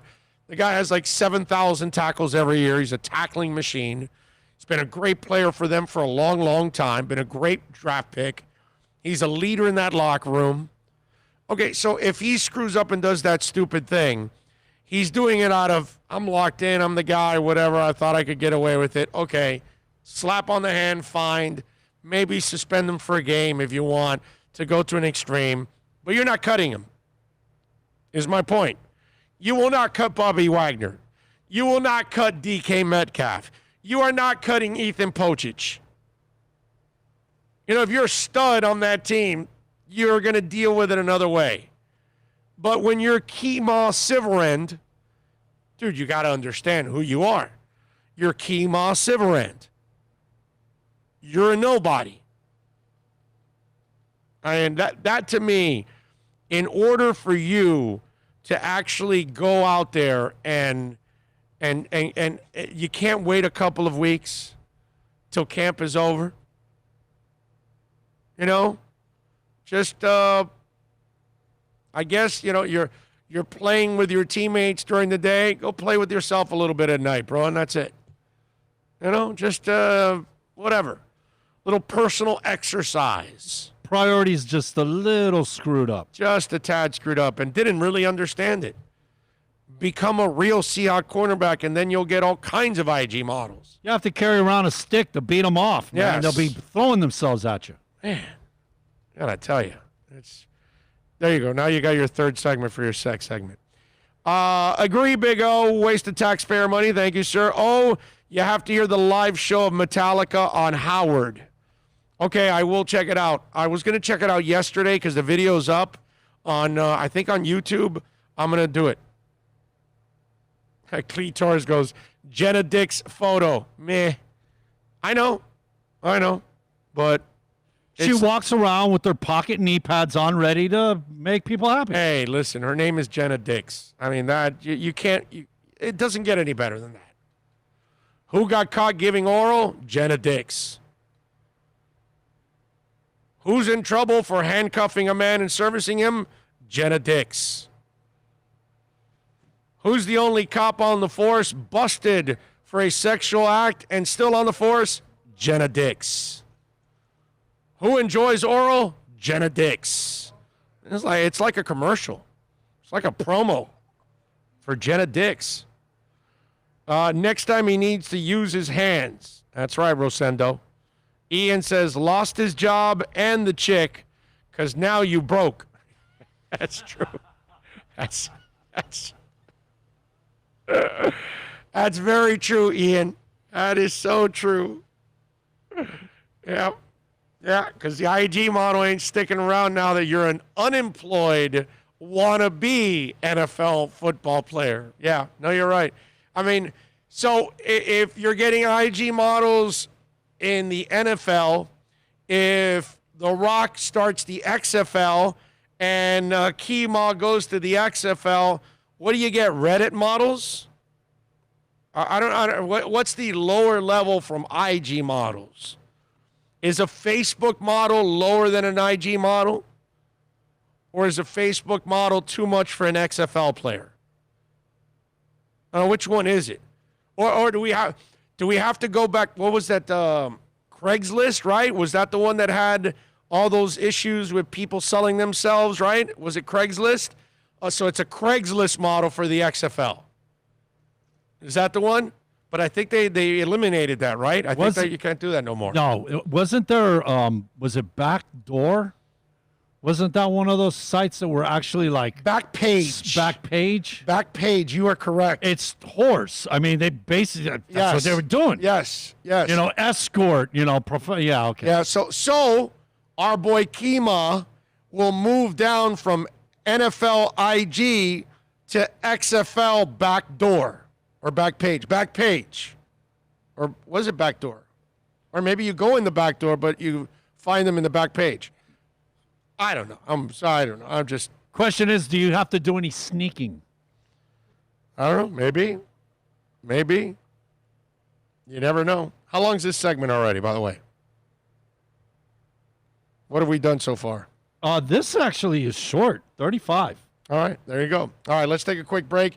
We are out here at Craig Zinn's, Acura Pembroke Pines 12th anniversary sale going on right now. RDX 289, MDX 319, TLX 239, ILX 199. They've got financing as low as 0.9%. So come on down here, tell them that Big O sent you. Military veterans, $750 off. Graduates, $500 off. If you're looking to buy or lease a vehicle, make sure you tell them that Big O sent you. I promise you they're going to take care of you. Out here at 15601 Pines Boulevard, just off of I-75 and Pines. If you own an Acura or lease one, we have two in our house, one owned, one lease, and we get them serviced here. And you can come on out here, see Mike Chan, Jordan Ferber. They do excellent work. They will take care of you here at Craig Zinn's, Acura of Pembroke Pines.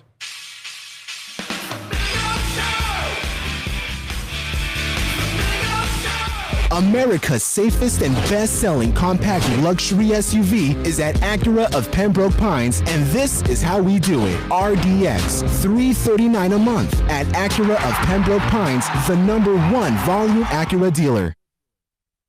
Are you tired of watching the same old travel videos on the internet? Well, then check out MikeNoGoZones.com, a travel documentary that's breaking barriers. I go to the places that the media tells you to fear, where no one else dares to go.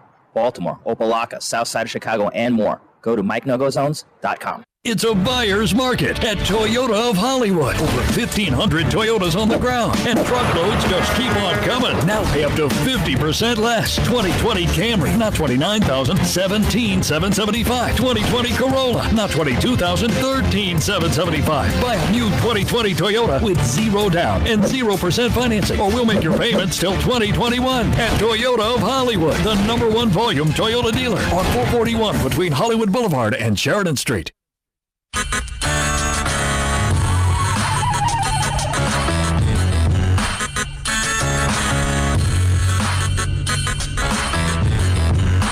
This is the Big O Show. This is the Big O Show.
This is the Big O Show.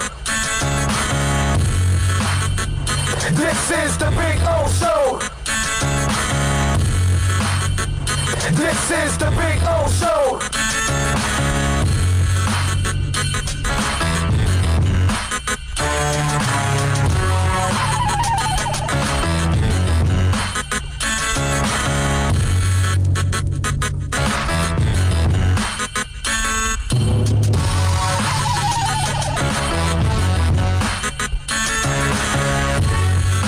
All right, we're back. We're going to have Mike No-Go Zones here at the top of the hour at 1 o'clock. Michelle Kaufman will join us at 1:30. Mike is in Detroit right now. So that's his No-Go Zones episode, his next one. And so he's going to, he just arrived in Detroit about 36 hours ago, I think. And so we'll talk to him. He's already posted some pictures on his social media sites about his trip out there to Detroit. So we'll ask him. Maybe he's in 8 Mile right now. I don't know where he's at, right? Maybe he ran into Eminem. I'm not sure. Ted Nugent. I don't know. We'll ask him if he's seen Barry Gordy or somebody out there in Detroit. So we'll have a little fun with Mike at the top of the hour. Big week this week for Inter Miami as they add Matuidi. I think is it like that? I gotta get used to his name. What is it again? Matuidi. That's how it is. Matuidi. So Blaise Matuidi, big week as they add the French national and the only World Cup winner on an MLS roster, and obviously a guy that they needed in midfield. So we'll talk to Michelle about that addition. Will there be one more since they do have another international spot, and as Inter gets ready for their opener to start the season, which will be next Friday, by the way. And we will obviously be ready to broadcast that game and have some fun. I'm looking forward to that and so many other things, actually, that are developing on that end. So looking forward to it. Appreciate it. Matuidi, right? Matuidi. Yes, Matuidi. I could see a bunch of Sylvester jokes. Ah, yes. Suffering Thuckatath. Yes, there you go. The Tweety Cat. So, yeah. I thought I saw a Putty Tat. Yeah, I thought I saw Matuidi Cat score the goal. So that's hopefully what we'll do. Big O, did you see that the quarterback? Yes, we did. We just talked about him, my man. Who was Brian Cox flipping off in Buffalo? Jenna Dix. There you go. I did not know that. Did not know that. Heat next Thursday, 1 p.m. Big O. Show starting earlier. Oh, we could do that. That might be a good idea, actually. You know, that might be a really good idea that we take the show right up to 1. We start instead at 10 and go to 1. I think that's a good idea for next Thursday. If the game is at 1, I think you're giving me a good idea there. That might be the move. I think so. Let's see.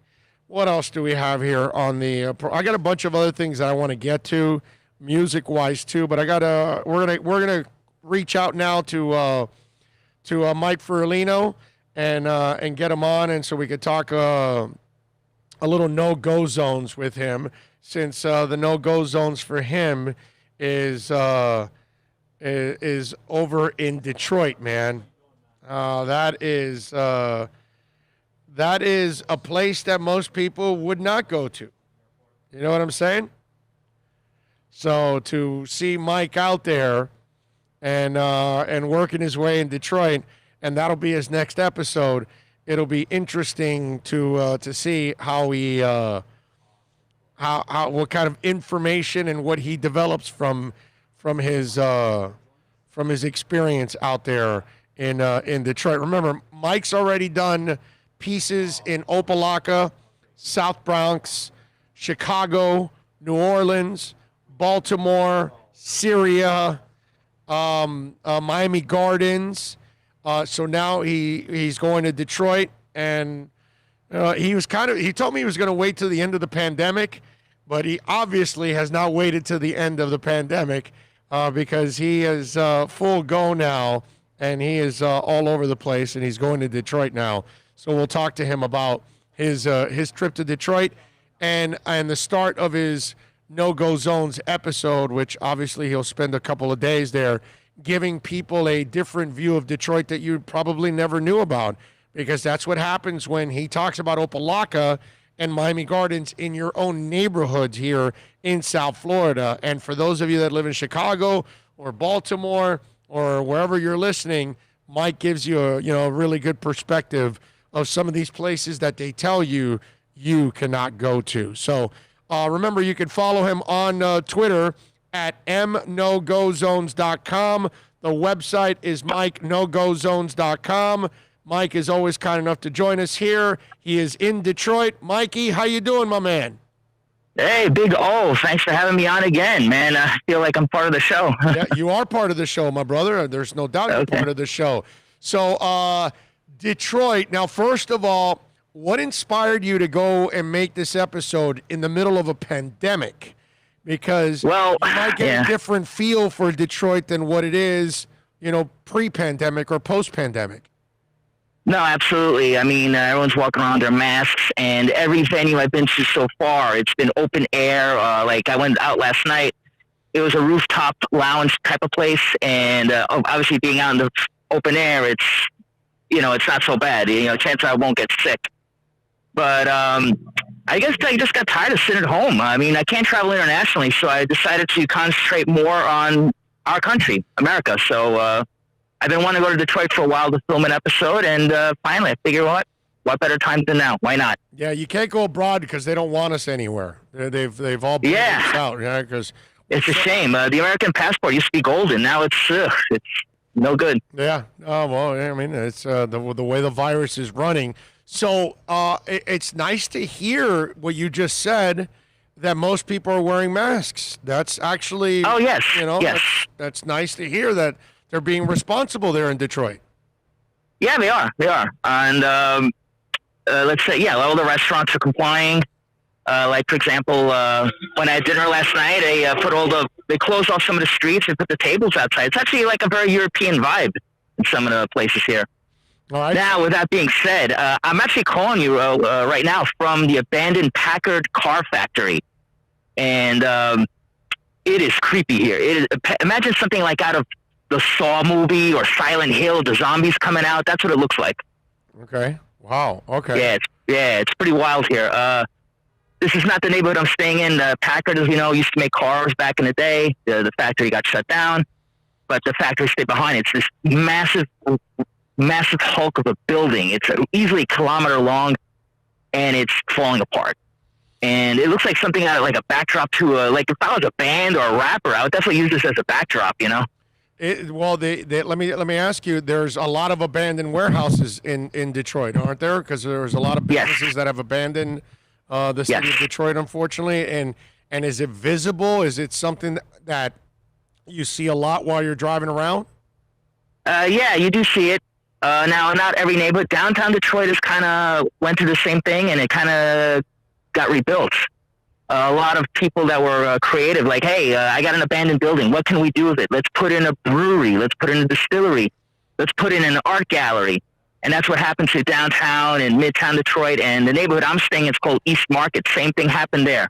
It was all empty and abandoned, and people like, hey, what can we do with this space? Let's do something fun, creative. And that's what, one guy opens up a restaurant, next guy opens up a bar, and then people started coming back. And that's exactly what happened to certain areas. Now, not all of Detroit, unfortunately, went through that. And the area I'm in right now is, nothing. I don't think, if anything comes back here, I would love to see it, because this abandoned factory, it is massive. You're going to see it in the next episode. It took me 10 minutes to walk from one side to the other. Wow. Damn. Yeah. And I'm looking at the numbers yesterday, 1,167 cases yesterday in the state, and only 16 dead out of Michigan. So they don't have major numbers, unlike, our state where we had 147 dead and 6,236 cases yesterday. Yeah. Obviously, our numbers are way more catastrophic than theirs. So what's the agenda? What are the things that you're going to try to accomplish that we're going to be able to see in the episode? Well, I'm not going to sugarcoat anything, obviously, because that's not what I do. But I'm going to show it's not as scary as people make it out to be. The media, the way they portray the city is always the worst in the worst possible light. And I'm going to show some of the neighborhoods, like where I'm staying at, East Market, some parts of downtown, that it's not as terrifying. It's not this post-apocalyptic place. It's some cool place to hang out at, some good place to eat. And, me being a foodie. So I'm actually on my way now to a cafe that serves food from Yemen. And they have something called the lamb kidney sub, which I'm dying to try. Okay. All right. It's interesting how you go to these cities and then you eat foreign foods in these cities. So it's because you would figure you'd go for something that's very Detroit, which I don't know what's very Detroit. What food is very Detroit? Their pizza. The pizza here. Really? And okay. Yeah, it's their own style. It's called Detroit pizza, and they call them the conies. It's a hot dog, but it's kind of do it their own way. So I still have yet to go to those places, but I definitely will be checking them out. I'm going to be here till Monday, so I got plenty of time to stuff my face. Okay, good. Explain to me, what's their pizza? What's the difference? What's their twist? Like, I know Chicago has, the deep dish, the deep dish and stuff like that. So what's their thing? Here it's square, like a Sicilian style, and Okay. And I think in some place with the sauce on top. I know in New York we used to call that grandma style. Right. Yeah. Okay. So definitely be checking that out. Yeah, I never had it, so I'm definitely looking forward to trying it. Was there any thoughts on visiting Flint? I was thinking of it, but it's a little far. It is Flint would be, and I don't have a car here. I'm taking Uber everywhere, so it's north, right? And it's north of here, and I think that would deserve its own episode. Yeah, no, I'm wondering because that place, obviously, it's well documented, the struggles there, my brother. All right, so nice to see that they're masking, even though they don't even have a major problem. So that's impressive that they're doing that. I see what your agenda is. What did you do last night besides the place you went to, the rooftop place? I went to this. I went to this place called Detroit City Distillery, and it's a craft distillery. They make all their own whiskeys and ryes, and sampled a few cocktails strictly for research purposes, of course. And next door, they had an Indian. There's an Indian restaurant next door, and they were serving their food outside. like barbecue style. And of course, I decided might as well eat while I'm here. So I stuffed my face there, and then after that, I hit that rooftop terrace, and then I went to bed early. All right. So I would imagine a visit to 8 Mile is going to happen when? Absolutely, tomorrow. That's going to be my project for tomorrow. Okay. Are you going to try to find a rap club where they do rap battles? It'd have to be like an outdoorsy type, because like in the movie we all saw, that was indoor. Like places like that aren't open right now, unfortunately. Right. Okay. But I would love to see something like that. Hopefully, when nightlife gets a little more normalized in the future, I'd definitely love to see something like that. Check it out, folks. You can check out the new episode that's going to... Well, you can check out all the old episodes and the one he just did with Miami Gardens, which is fantastic. And then all the other episodes where it's Syria, Chicago, Baltimore. I mean, just great stuff. You're going to learn things about those different areas that you didn't know about. Follow Mike on the website is MikeNoGoZones.com. You can go to their YouTube page at Mike No Go Zones. Follow them on Twitter, MNoGoZones. Mikey, as always, you are a stud, my brother. Thank you for taking some time. Stay safe, man. All right, and safe travels, bro. Yeah, man, and look forward. Thank you. Thank you so much. You got it. Absolutely. All right, take care, guys. Take care. Got it. There you go. Okay. All right. Mike, good stuff from Mike No Go Zones, man. Getting it done as always. He's a ballsy dude, bro. He will go anywhere. And no karate. Yes, yeah. Check his site out, man. I had no idea that they were known for pizza. Best Detroit movie is RoboCop. You mean it's not Dr. Detroit? Come on. Detroit Pizza. Detroit Rock City, man. Remember that movie? Oh, yeah, that was the kids trying to get to the Kiss concert. It's a terrible movie. Detroit pizza comes with a tire rotation. All right. Oh, are there any cities in the world that Mike would never visit? Ooh, we'll ask him that the next time around. When the episode comes out, we'll ask him about that. I got to remember that, Pat. I can actually hear Mike No-Go Zones now. Nice. Went to Detroit, and there was a revitalization and had a pretty good time. Motown was a must-go. Went by disaster areas, too. That's what Tommy and Hialeah says. Yeah, you got to go see Hitsville, bro. Hell yeah, man. I'm with you there. Oh, I learned from Olivia's podcast that she is extra hot in a certain part of her body. Oh, yeah. Yep. Feel the warmth.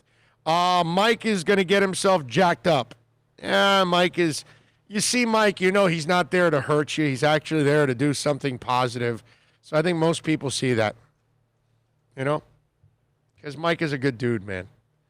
So I think that kind of comes across from people when you meet him. And that's why I think he's had the success he's had going to all these screwy places that you would think, oh, my God, he's in trouble. And then he comes out of it unscathed and he walks around everywhere. I mean, you got to watch the Baltimore one. He caught a drug deal in place. Seriously.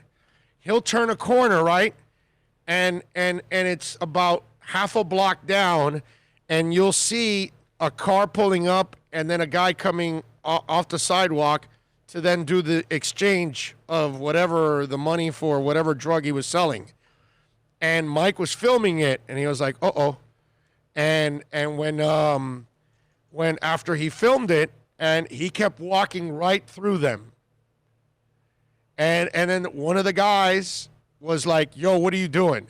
And so then Mike kind of explained to him and all that, and he showed him the website. And then the guy, who is like a big-time, like, influence in that neighborhood, and I'm talking about, you know, like the bad people in that neighborhood, he became like Mike's like bodyguard as they walked through, and he was telling him about the neighborhood and all that other stuff, and informed him about what to do, not to do, and all that. So one of the guys that's part of the bad side of town ended up embracing Mike, and he explained to him, oh yeah, no, we'll blur all that out. And sure enough, when you see it in the video, the two subjects are blurred. The car's blurred, the guy's blurred, so you don't really ever find out and see the faces on who did what. You know what I mean? And so it's interesting, you know, because you see when Mike films the drug deal going and taking place, and then as he approaches and he continues, that's the thing. He filmed it, and it's not like he turned around and went the other way and went down another block and disappeared or whatever. No, the dude like kept walking right through it, which most people would not do that. Okay? It's just one of those. Check out the Baltimore episode. You'll see it. Let's see. That Baltimore episode was excellent. That's what Raging Dolphin Maniac says. Andres Orozco says, hey, Big O, who you got? Barca or Bayern? Well, I'm a Barcelona guy, bro. So I got to go with Barca. Or Barca, since you put it like that. I always like screwing with people with Barca. So I'll go with Barca. Let's see. Ola Julius. Oh, I see, because Julius 305 is there. RoboCop, you are fired. Okay. That running into something reminds me, you and me driving around downtown Los Angeles, and there on the corner is the pimp and his hoe in matching baby blue outfits. Oh, yeah. Yeah, that's right. That's right. I remember that. He had a top hat, a cane, and all, man. Polyester, baby blue suit, and she had matching dress. Yeah. Yeah. I remember that. Pac-Man Jones has made peace with Joe Hayden. Yep. So Pac-Man, remember we showed you yesterday, we showed you, I think, some of the video on camera, but we played the audio for you, and there was explicit comments made by Pac-Man in the video yesterday. Again, you'll hear more explicit stuff from Pac-Man today. We don't beep it. We don't have to beep it. We will warn you ahead of time so that way you can get the kids out of the car, kids out of the room. If you can't get the kids, then turn it off and you can come back and listen to it on your own later on if you want, but you're going to have to give us 2 or 3 minutes here so we can play this. Then you can turn it back on. So Pac-Man ended up getting, a conversation with Joe Hayden about the whole jersey thing, right? And so Pac-Man now wanted to kind of clear the air. While he's doing this interview with TMZ, he's also smoking, I'm not sure if it's a joint, a blunt, or a CBD cigarette. I'm not exactly sure what it is, but he's smoking something. He has his own CBD pot business as it is. Remember, out in the West Coast, it's a different ball game. Although he's not specifically in the West Coast, but I think that's where his weed business is. It might be in the West Coast. Anyway, so Pac-Man addressing the whole Joe Hayden situation. For those of you that don't know, you can check out the segment yesterday. Somebody apparently, I don't know how it's a joke, but it was a joke that they sent Pac-Man Jones a box full of Joe Hayden Steelers jerseys, and they're signed by Joe Hayden. So Pac-Man burned them, okay? Segment 12 yesterday. There you go, segment 12 yesterday, and he burned them, right? And he was effing, Joe Hayden, effing everybody, this and that. So now he has a different theory on what went on after his conversation with Joe Hayden. Again, explicit language. Please get rid of the kids right now. Here is Pac-Man talking about the Jersey Gate. Well, I got home and I ordered some shirts for my CBD company. And I was thinking that it was about shirts, but it happened to be the Joe Hayden jerseys. Were you actually mad? Were you surprised? What was going through your head? I play pranks on people, so I wasn't really that mad. I was like, all right, well, the joke is on whoever sent them now, because I'm going to burn them all. How many jerseys were in there? It looked like there was quite a few. There were 54 jerseys. I only burned 15 of them. And then I'm going to burn the rest of them probably today or tomorrow. I love it. Now, Joe Hayden came out and said that he had nothing to do with this, and he said he has no beef with you, that you guys have been cool when you've seen each other. Do you believe Joe in what he's saying? All right, first, people, you go off your first instinct. Do I think Joe sent them? No, I don't think Joe sent them. After I talked to Joe, so, I don't have no problem with Joe. But I do think somebody over there in that ballpark or whatever they doing over there in Pittsburgh, that somebody from over there sent them. I wouldn't even be surprised if Joey Porter sent them. Really? You legit think that it could have been Joey Porter? Guy I know would probably have some kind of way to my address, which is not in my name, or wherever I'm staying at, the apartment that I'm renting, whatever they came to. But do I think it was Joe? No, I don't think it was Joe. I just did that because somebody sent me to Joe.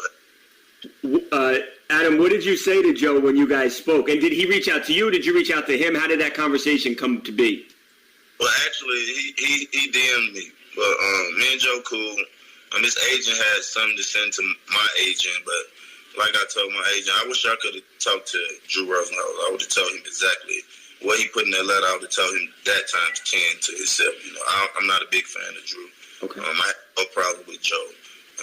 For all I care, Drew can go fuck himself for what it's worth to me. But right. I really thought it was a joke at first, and everybody took it oh, Pac is ready to done. Nah, bro, it wasn't even that serious to me. If they want to make it that serious, we can. But to me, it wasn't that serious. Right. What would you say to if it was Joey Porter or to whoever it is that actually sent this thing? What's your message to that person? Oh well, the message is plain and simple. I don't give two fucks about nothing that's going on in Pittsburgh. I'm riding it down about what I believe in and what I stand for. And Pittsburgh have nothing that I believe in or stand for. So I give a fuck about anything that's going on in Pittsburgh. I have friends in Pittsburgh, but as far as when they go to football and all that, I don't play football no more. I don't have no problem. How the fuck can I root against them for them guys? You know what I'm saying? Right.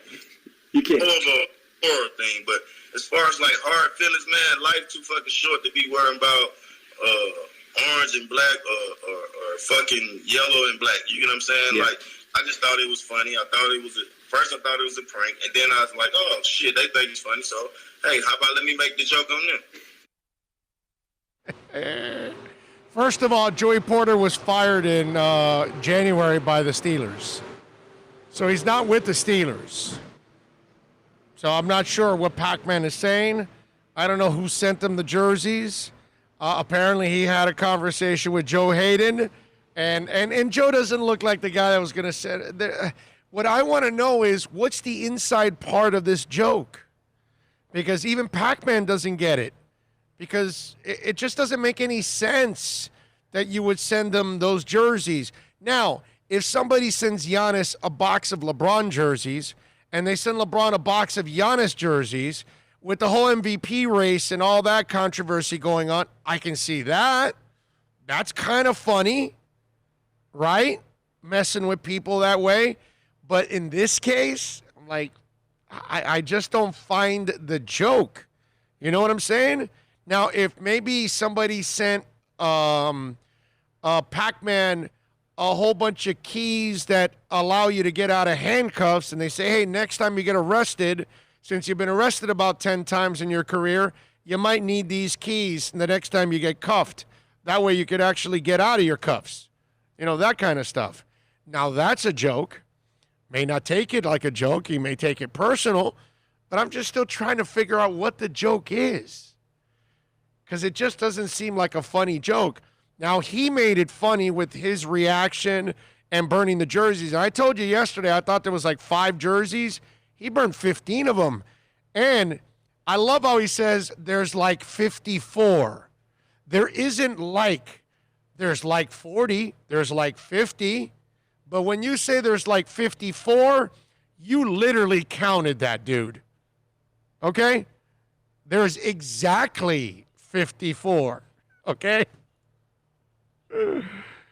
But Pac-Man is all right with Joe Hayden, and I love that he tells Drew Rosenhaus that he can go F himself. That is fantastic. Can I make a suggestion to Pac-Man? Of course. Why don't you put those up for auction, man, and have those jerseys do something good and donate it to a cause? That's a great call on your part, dude. That's what they should do. Like every jersey, put it up for auction, the first one. Whatever price it goes, put up the second one for auction. And then all that money, you donate it to some kind of cause. And they could be semi-famous. They avoided the barbecue of Pac-Man. Yeah, yeah. I don't know how much Joe Hayden jerseys are going to bring out on the open block out there, but you're going to get whatever the jersey's worth and plus a couple dollars more at least. Well, whatever they get for him, we know that somewhere is in need. It could go to a very good cause. Oh, let me see. Let me pull out the calculator here. If you have 54 jerseys, and let's just say $200 each, that's $10,800. That's not bad. That's good money, bro. That's really good money. That's a great idea on your part, dude. Great idea. Myron chimes in with his second super chat of the day.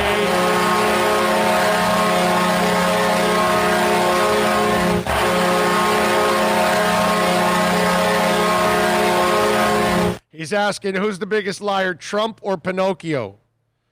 Oh, I mean, Trump makes Pinocchio look like they should write the story about Trump, not Pinocchio. So, yeah, no, it's definitely. How about the guy yesterday that said, Mr. President, what do you have to say to the American people about all the lies that you have said throughout your tenure? And he was like, huh, what did you say? Yes, the lies that you've told the American public. What do you say about all the lies you've said? What's your question? And he went right to the next question. That was awesome. But Myron, we've never seen a guy like this ever. Bro, you got to walk around with a clicker, man. Ever. You would think one a day, but no, there's multiple every day. Every day, dude. Every day. Every day. It's just, wow. It really is. It's really an incredibly low point in our country's history that we've done this. You know what I'm saying? But then again, it's like all they give us is crap. Hillary, Trump, garbage. You got Biden. Give me a break, dude. Whatever, but we're screwed either way, man. It doesn't matter who they give us on either side. You know what I'm saying? But what are you going to do? Myron, thank you, my brother. Appreciate you as always. And do me a favor, Myron. Send me your cell at my email, okay? If you can't come by, then send me your cell, and maybe we'll talk about your sanctuary. I'm already interested as it is, just because it's animals. Anything with animals, I'm in, man. Anything with animals, I love to support. Anyway, 786-322-1105. If you want to get in on the program, that's 786-322-1105. If you want to get in on the show at the bottom of the hour, we're going to talk to Michelle Kaufman. Big week for Inter Miami. They got themselves a big-time player. You got to love what this team is doing. And they'll get that other international player, and something tells me no insight. I know I work for the team, but it's not like Paul McDonough is telling me anything, or Jorge Mas. The only thing they tell me is, hey, run the radio station and do a good job for us, and that's what I'm doing. So I know nothing, but I'm telling you from my guess, they got to go now a striker, right? That's the next thing. You got a guy that's going to help you set everybody else up, open things up for Pizarro. I think the next thing now is getting that striker. You know, that's what I would like on this team. But we'll see. Again, I don't know what's going to end up happening. Going to start calling you Schultz. I know nothing. I know nothing. I see nothing. I know nothing. All right, let's do this. Let's take a quick break. When we come back, Michelle Kaufman from the Miami Herald will join us. We'll talk a little Inter Miami football next. It's a buyer's market at Toyota of Hollywood. Over 1,500 Toyotas on the ground, and truckloads just keep on coming. Now pay up to 50% less. 2020 Camry, not $29,000, $17,775. 2020 Corolla, not $22,000, $13,775. Buy a new 2020 Toyota with 0 down and 0% financing, or we'll make your payments till 2021. At Toyota of Hollywood, the #1 volume Toyota dealer on 441 between Hollywood Boulevard and Sheridan Street. Are you tired of watching the same old travel videos on the internet? Well, then check out MikeNoGoZones.com, a travel documentary that's breaking barriers. I go to the places that the media tells you to fear, where no one else dares to go. Baltimore, Opelika, South Side of Chicago, and more. Go to MikeNoGoZones.com. America's safest and best-selling compact luxury SUV is at Acura of Pembroke Pines, and this is how we do it. RDX, $339 a month at Acura of Pembroke Pines, the #1 volume Acura dealer.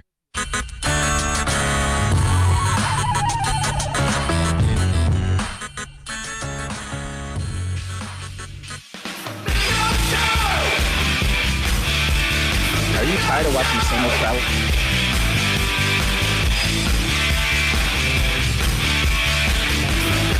Show!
we're back. Time to rock and roll. Time to talk a little football. And, you know, we like talking a little football with Michelle Kaufman from the Miami Herald. She is a must-follow for you Inter-Miami fans at Kauf Sports. And, of course, catch her work every day there at your doorstep or better online at herald.com. Subscribe, baby. It's very, very affordable. Michelle, good afternoon. Hope you're doing well. Hope you're safe. Yes, you too. How are you doing? I'm doing great. Can't complain. We're out here at Craig's Inn Acura. 10 years strong of coming out here and doing our show, so it's a beautiful thing. Plus, I got my Inter Miami shirt on today. I'm sporting the colors, feeling good. So tell us about the newest French edition and how good of an edition is this for this club and how needed was it? Yeah, hold on. 1 quick second for me. Okay, you Just got give it. me 1 second. Michelle Kaufman, by the way, remember, follow her on Twitter at Kauf Sports. Okay, I'm here. All right. I'm here. Go ahead. What you got? Yes, well, the player that they signed, Blaise Matuidi, and that's the pronunciation, Matuidi. They had been promising for a long time. We've been talking, you know, I know everybody was thinking whatever, Luis Suarez and Cavani and these kind of names, and they still may, because they left open the designated player spot, which is one of the big developments. But the player that they got, they were able to get him through a different, using money in different ways creatively, so that they left open one designated player spot for someone whose salary is above the salary cap.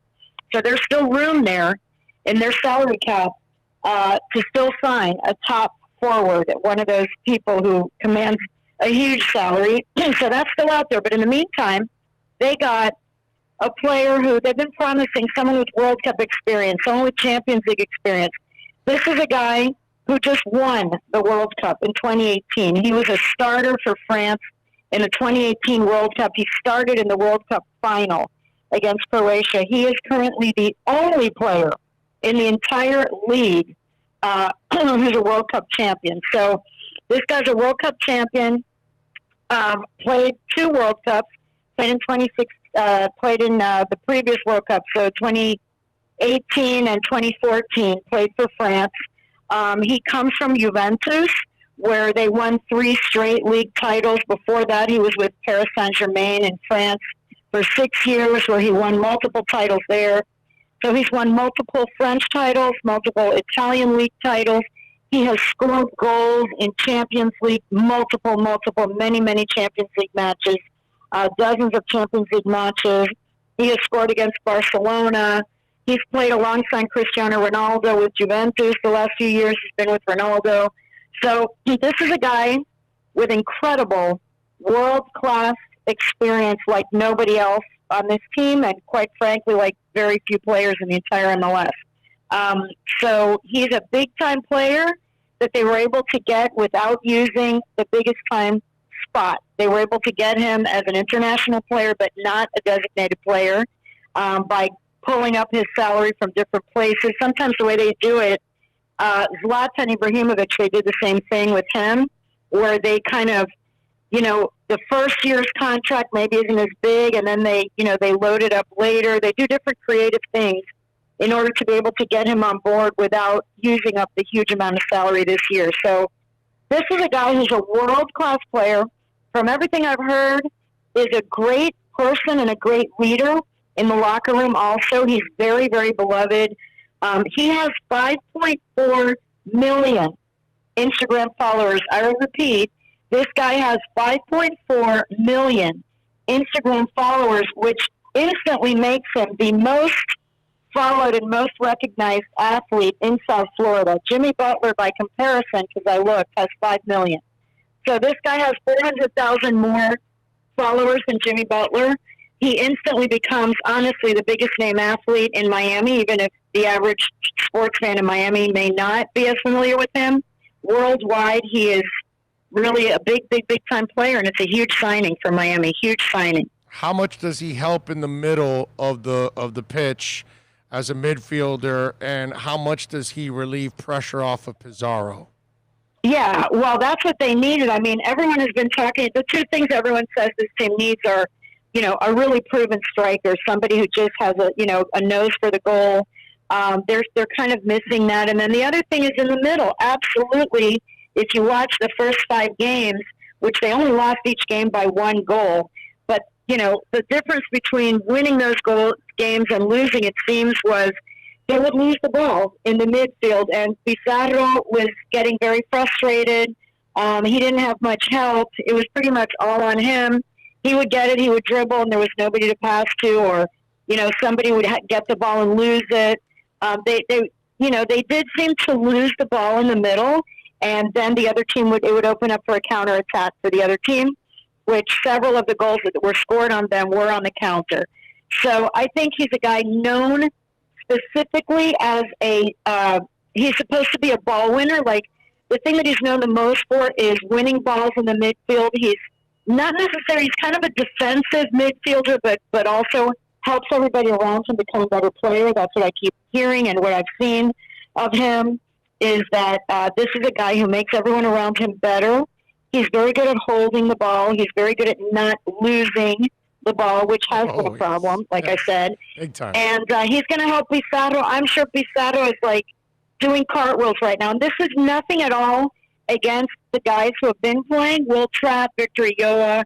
These are very good players in MLS, but they don't have the experience. This guy has world level, World Cup final, World Cup matches, Champions League matches against the best forwards in the league, against the best midfielders in the league. He has not only competed but succeeded against the very, very best players in the world. He's been really good in the mix, and not only held his own, but stood out in those types of situations. So he's not a guy who's going to get the ball and dribble up the field and score, but he is a guy who is going to definitely control the middle and make sure that the players who need to get the ball, and that the ball doesn't get lost in the middle of the attack. Well, Michelle, when Beckham had a team allocated to him, a lot of people talked about, whenever he gets it going, he knows players around the world. His influence will help in bringing players here. Was this an example of one of those? Absolutely. There is no bigger influence in this particular deal than David Beckham, because the two of them were teammates. They were teammates at PSG in 2013. So the year that David Beckham, when he left MLS and he went and played at PSG, this guy Matuidi was his teammate. They played together in the midfield. They are friendly and have remained friends. And he had a huge influence. He had a huge influence on this deal. David Beckham's quotes yesterday were like, "I can't wait for the team to meet my good friends." They've been in contact with each other. And the reason he became available, some people who may not know might be wondering, well, how good can this guy be? Why would Juventus get rid of him? Whatever. Juventus, all the teams around the world have taken a big financial hit with COVID. Juventus, if you remember, Italy was really, really decimated very, very, very badly at the beginning, worse than anybody. And the Italian league and the Italian teams, Serie A teams, took a huge financial hit. Juventus also did. And so first of all, they are looking to unload some of their veteran players who make more money to replace with some younger, cheaper players. Also, they just got a new coach, Andrea Pirlo, and he wants to bring in a youth movement. So they are looking to move players who are over 30, over 32. This guy is 33 years old. So he's not in his 20s, he's 33, but still in the prime of his career, still starting at Juventus, still playing Champions League matches. It's not a guy who's ready to retire. But he's a guy that Juventus made expendable, along with Higuain and a couple of other guys who are over 30 that they're looking to replace with young players. So as soon as he became available, I think David Beckham, spoke to him and convinced him to come, and he's coming. And we'll see, but he's supposed to be a good guy. He did get COVID, by the way. This is a player who was one of the first players in Italy who was diagnosed with COVID back in March. He was asymptomatic. Will he be providing antibodies to the rest of the team? Well, yes. I mean, this guy already had it. He already went through his 2-week quarantine. He got 2 negatives. He was back out in mid-April. So he was out from mid-March until early April.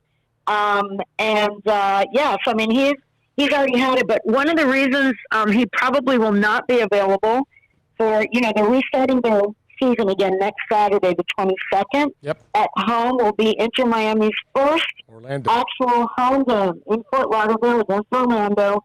But Matuidi will not be available because they're still he's waiting for his visa to be finalized, and number two, once he gets to Miami or to Fort Lauderdale, there are very strict MLS protocols that have to be followed as far as quarantine periods, as far as the number of tests that he has to have before he's able to even be in contact with the team. So there's going to be a waiting period of a couple of weeks for Matuidi to be able to join the team.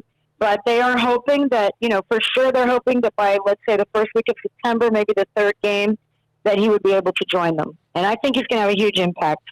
Well, no, hey, if he could give them antibodies, he'll have an even bigger impact because now that they've left the bubble, I'm really concerned about things. Hey, I don't know because I know I'm going to be there because obviously I'm part of the damn broadcast team, but are they letting the regular media in? Are you guys going to be able to go watch the games? I'm still waiting to find out. I actually wrote to the team media relations people today asking what is the plan. I believe they are going to allow limited number. The way that I went up to Orlando to cover the game up there, basically it's going to be a 19,000 seat stadium with no fans in it. So they can give, they could give me a luxury box to myself. They could give me a press box to myself, and the other reporter gets another box. And, I think that they're going to allow the beat writers, maybe me, the guy from the Sun Sentinel. There are really just a couple of beat writers who are out there every day normally, would be covering the practice. What is it? Just you, Kobe, and Franco, right? I mean, that's it. We're the three. We are the three that really cover the team on a full-time basis, Yeah, me, Kobe, and Franco. So you're talking about three writers. They could spread us way out. I mean, we could each be on different thirds of the stadium and have an entire section to ourselves. So I think that they will allow. I know that the Herald is one kind of photographer there too. So we're looking to have me cover the game and the photographer. So I hope so. I'm waiting to find out what the details are for that. Okay, I guess we're getting an Amber Alert in the middle of the whole thing. Anyway, yeah, I think that's what that was. Anyways, okay. Yes. So okay, that's good. At least that you guys, I think you should have access at least to that, and be able to go hang out and watch it at the stadium. It's such a nice stadium, man.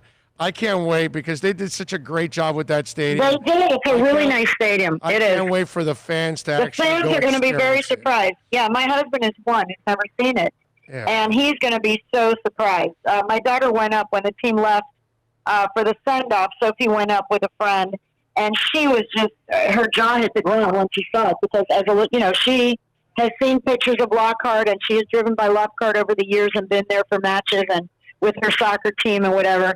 And when she saw that Inter Miami Stadium with all the pink and black and gray, she was like, she couldn't believe it. She could not believe it was the same place. And Dave, my husband, has season tickets for Inter Miami, but he still hasn't seen the stadium. So, it'll be nice whenever that day is for the fans to be able to come out and really enjoy that new building because they did. They paid attention to all the details. And aesthetically, it looks very nice. Hey, and the field looks nice, too. I work for the man, and I know I might be biased because I work for the man, but everything I've seen around Jorge Mas, everything's first class, man. It reminds me a lot of Ricardo Silva. Someone who's going to pour all his heart and soul into it. Yes. God bless Ricardo Silva because he tried as hard as he possibly could, and now Jorge Mas has taken over for the MLS side of it, and all I see is first class, man. Everything they're doing, and that's why, getting Matuidi in, it's almost like we're waiting for that next shoe to fall. So I ask you again, which we ask you all the time, what are those other names now? What are we listening? Because it's not going to be Cavani. It's not going to be what's it called? The ear biter. What's his name? David Silva. Yeah, those guys are in crazy stratospheres with their deals. So what are you hearing now? Because I got to think that the next guy that they add is going to be a striker. Yeah, they're definitely looking for a striker. I mean, Luis Suarez is somebody who's still not off the table. To me, I just don't see it. I don't see that guy going from where he is to going to this league right now, especially the way things are. I don't see it happening, although it hasn't been squashed and he hasn't said he's going anywhere else. But I don't see that one happening. I don't know. I honestly don't. There are a couple of younger guys, but that's not a DP. Like, these guys in Boca Juniors and stuff in Argentina, I don't see that being the big DP type salary that they would get. Although Matuidi is a big name who's the World Cup and Champions League guy. With that on his resume, maybe they go with someone younger for a striker. I don't know. I really don't know. Right now I'm in Durham, North Carolina, moving my daughter into her apartment at Duke. So I've been a little bit out of the loop since I actually wrote that signing story in my hotel bathroom, if you want to know the truth, if you want to tell all the details of the glamour of being a sports writer, because my husband had to go to sleep, and I found out about it the night before, I found out that Inter Miami was going to be releasing that very early yesterday morning, like at 7 a.m., so I said, well, I want to write this story, even though I'm officially on vacation this week. I wanted to write the story and get it posted, like right as soon after the team posted theirs. So right at the same time to make sure that it was happening because I didn't want to post it and look stupid. So I sat there from midnight to 2 in the morning in the bathroom of the Hilton Garden Inn in Durham while Dave slept. I went into the bathroom so that I wouldn't wake him up, and here are the nitty-gritty details. I put the bath mat on the floor. I sat on the bath mat on the floor, and I put my laptop on the toilet. I had my laptop on the toilet top. So picture me. This is the glamour of sports writing, like my friends who think this is a very glamorous job. I was sitting on the bathroom floor with my laptop on the toilet, writing a story between midnight and 2 in the morning while my husband and daughter were, my husband was sleeping in one room, my daughter in the other room, and I was literally sitting on the floor in the bathroom writing a deadline story. That is dedication, man. That is dedication. Wow. What do we hear about Robbie? Is he good for the Orlando game?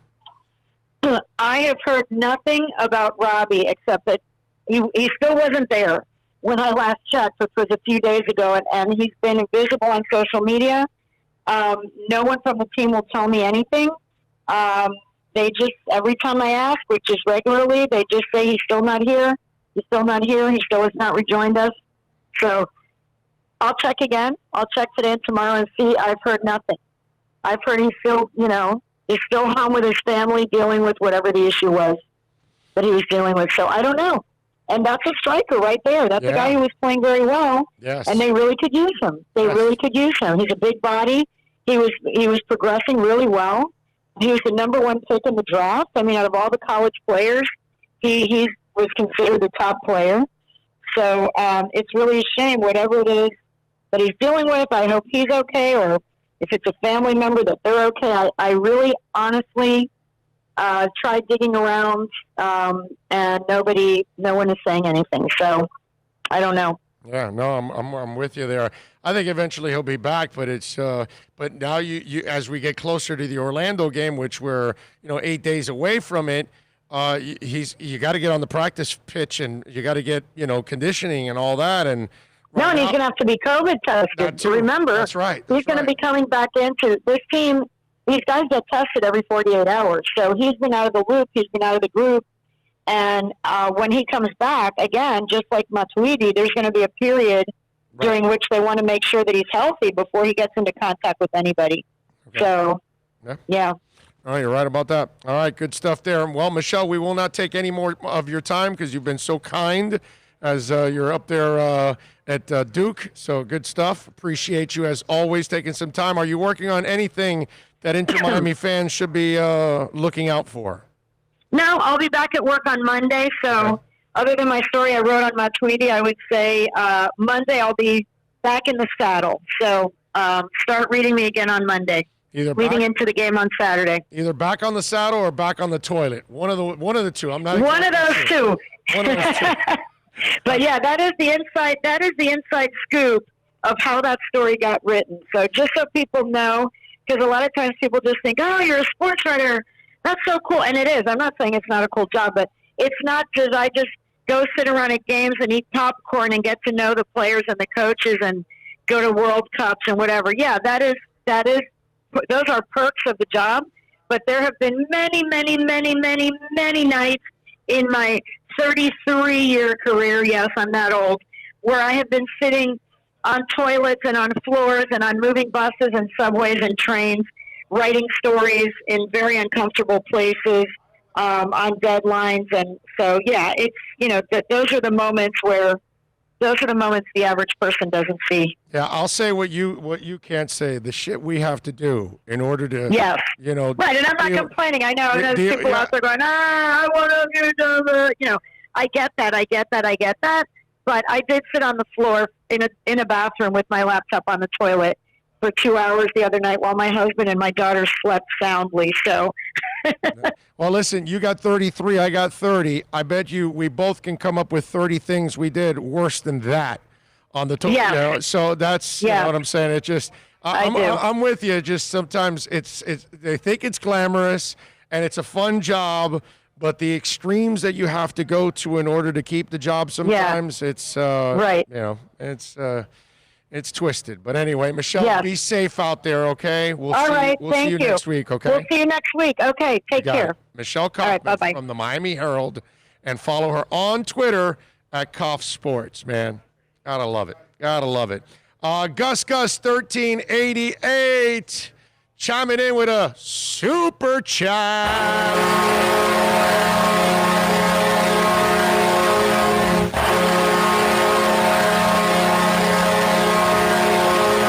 He says, Myron is like Tony Montana with an animal sanctuary. You like tigers?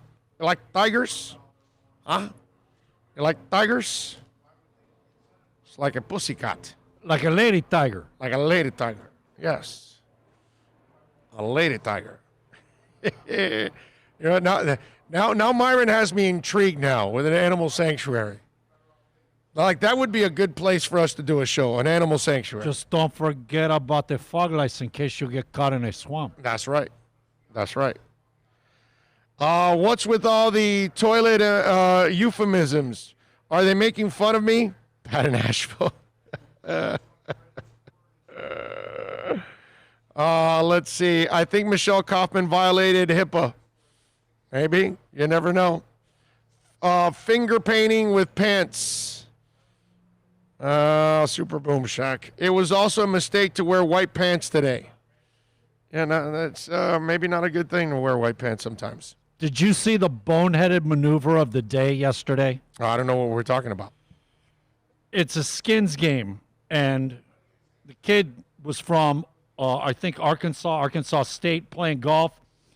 The caddy that he got was a local guy, and he goes down in the sand trap and starts touching the sand, which you end up losing that hole, and that hole costs the guy the whole match, the skin match. Nice.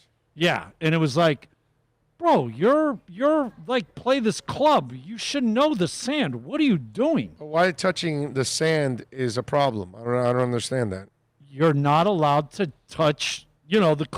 That's where the ball was. It was in the sand trap. Oh, and so he goes over there with this ball. He goes, no, he went over there and touched the sand to feel how the sand was. Oh, wow. You're not allowed to do that. Okay. And the golfer's actually standing outside the whole, How about if you're a sand man? Can you do that? Well, then that's a different story. Okay. Or if you're dressed in beach attire, then you're also allowed to go in there. Right. Okay. All right. Can you imagine? It costs the guy the match in advancing. That's nuts. I didn't see that. But wow, feel bad for the guy. Got to feel bad. But you got to know your rules too. Yeah, you know what I'm saying? exactly. It's like, and I know there's a lot of rules. And the thing is, it's like playing pool with you. You're like you're St. Louis skinny here. And well, man, if you play competitive pool and there's this luck crap you're gonna pull out of your butt. No, man. That's the only way I like to play. not even call your pocket. Call your shot, man. Are you going off rails and stuff, or are you doing this with the shot? What's your objective? Mine goes off accidentally all over the place. That way there's no luck. Off a wall, bounces back onto the table. We only accept skill here, bro. And it's good. It's good. Got to feel bad for Phoenix, right? The Suns. Oh, I thought you were talking about the band. No, well, no, man. Other than the fact we haven't had any new material. I didn't know something happened to him. That's why I was wondering if something happened to him. I'm talking about the Suns, man. You go 8-0 in the bubble, and what do you get?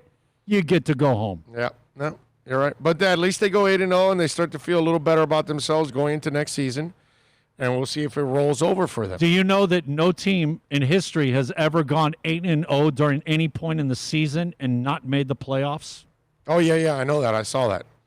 It was like the San Diego Rockets or something like that was the last team to win 7 in a row and not make the That's like your consolation prize, right? Yeah. We're the greatest team, longest winning streak to not make the playoffs.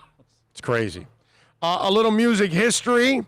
Today in 1970, Stephen Stills was arrested in La Jolla, California, or La Jolla, or La Jolla, however you want to call it, in a California hotel and charged with cocaine possession. Yeah, like that. And on the flip side of that, and this one will go with your mom, Bill. In 1971, Rod Stewart released Maggie May. It became his breakthrough single in the United States and went to number 1. What'd your mom do with Maggie May? Huh? Come on, you know the story about your mom calling in Maggie May? Oh, dude, yeah, my mom and her best friend from college, bro. They called the radio station it was ridiculous, like crazy. They fell in love with that song. I'm like, what? I'm thinking, what do you got? You guys are acting like teenagers, man. You're parents of children. Yep, there you go. So Maggie May became a breakthrough song. Santana. In 94, just a couple of days shy of his 25th anniversary of his performance at Woodstock, Santana played at Woodstock 94. In 1971 on this date, The Who released their 5th album, Who's Next, which featured the hit song, Won't Get Fooled Again.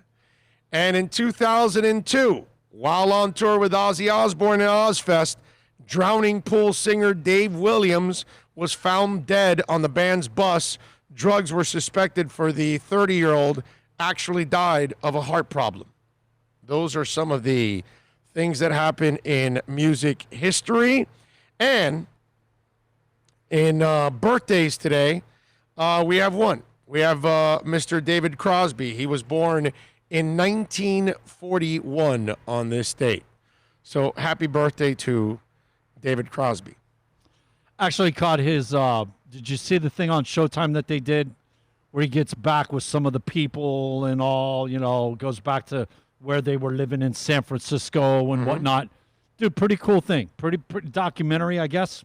Okay. Not really a biography. I got you. But yeah, it was pretty cool. Some of the places that he went, and it's like, hey, we were here when we recorded this song. And they're looking at like the apartment or the house that they had, and like you could see the kitchen, and he's like, we were standing right there when we were, it was like, what? That's like really cool. I like it. A couple of sports stories. Dan Snyder is now facing pressure to sell the team.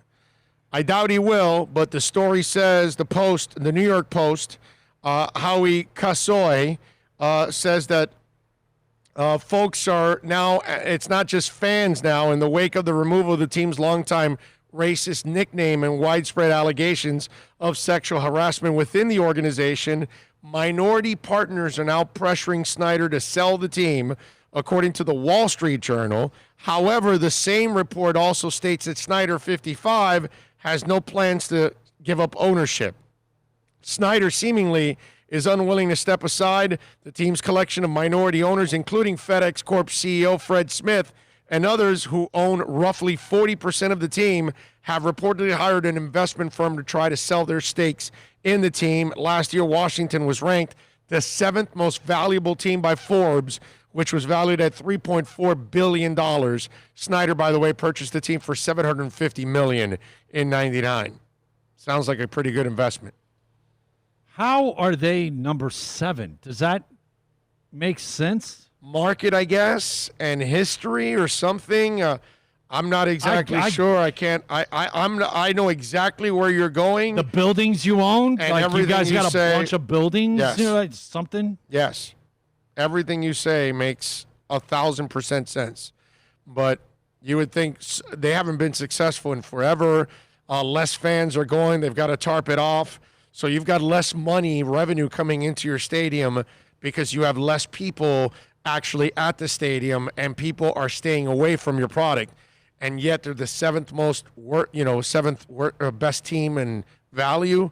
That's weird, dude. It has to be market. Was it from Forbes? Was that who? Yeah. You know what? I'm wondering if Dan said, "Hey, man, do me a favor. I need a little inflate on the value here." Some tells me that take a check. Some tells me that's the guy that's not getting any favors done. So I don't think that guy. That guy. No, but money opens all avenues. Nah, man, I don't. Not for that guy. Hey, here, man. That guy. I don't think people want to be associated with that guy. That's the amazing part. Exactly. That's why I'm surprised. He's got 40% of the team owned by those people wanted to get in bed with that guy. Yeah. Does that make sense? Well, that's because they probably did it years ago. Right. And before then he showed his true colors. Yeah, right. Yeah. So that's probably what it is. We told you about pods for concerts and stuff like that. The Dallas Cowboys yesterday revealed their plans to make their home at AT&T Stadium as safe as possible for fans during the coronavirus pandemic. The team announced its safe stadium policy, which will include limited seating capacity with tickets distributed in seat blocks known as pods to maintain distance between groups who are not known to one another. Fans will be required to maintain pod integrity by only transferring tickets to family or friends within their trusted group, per the team release, which is part of the limited capacity planned in accordance with guidelines with the Centers for Disease Control, the state of Texas, local public safety, and public health officials. The policy also requires in attendance to wear masks, entering, using mobile-only ticketing, pay for all food, beverage, parking, and retail with major credit cards and debit cards only, no cash, and go through frictionless security scanning by passing through 60 socially distanced metal detectors to enter the stadium. These are challenging and unprecedented times for our country, our community, and our Cowboy fan home in Texas and all around the world. Amidst the difficulties brought on by COVID-19, our focus has been to safely bring football back to our community. We are deeply grateful to the patience and understanding and support of our fans that they have shown during these historic and turbulent times as we continue to prepare for a successful season. Interesting, and this is now, as the pandemic continues, and it's pretty bad every single day, I don't know, it all depends. Different states, different cities will allow different things. Texas has been incredibly irresponsible, okay? And the NFL is incredibly irresponsible as it is. So it's interesting to see this move forward. And look, it's like the Big 12 and the Big 12, the ACC and the SEC.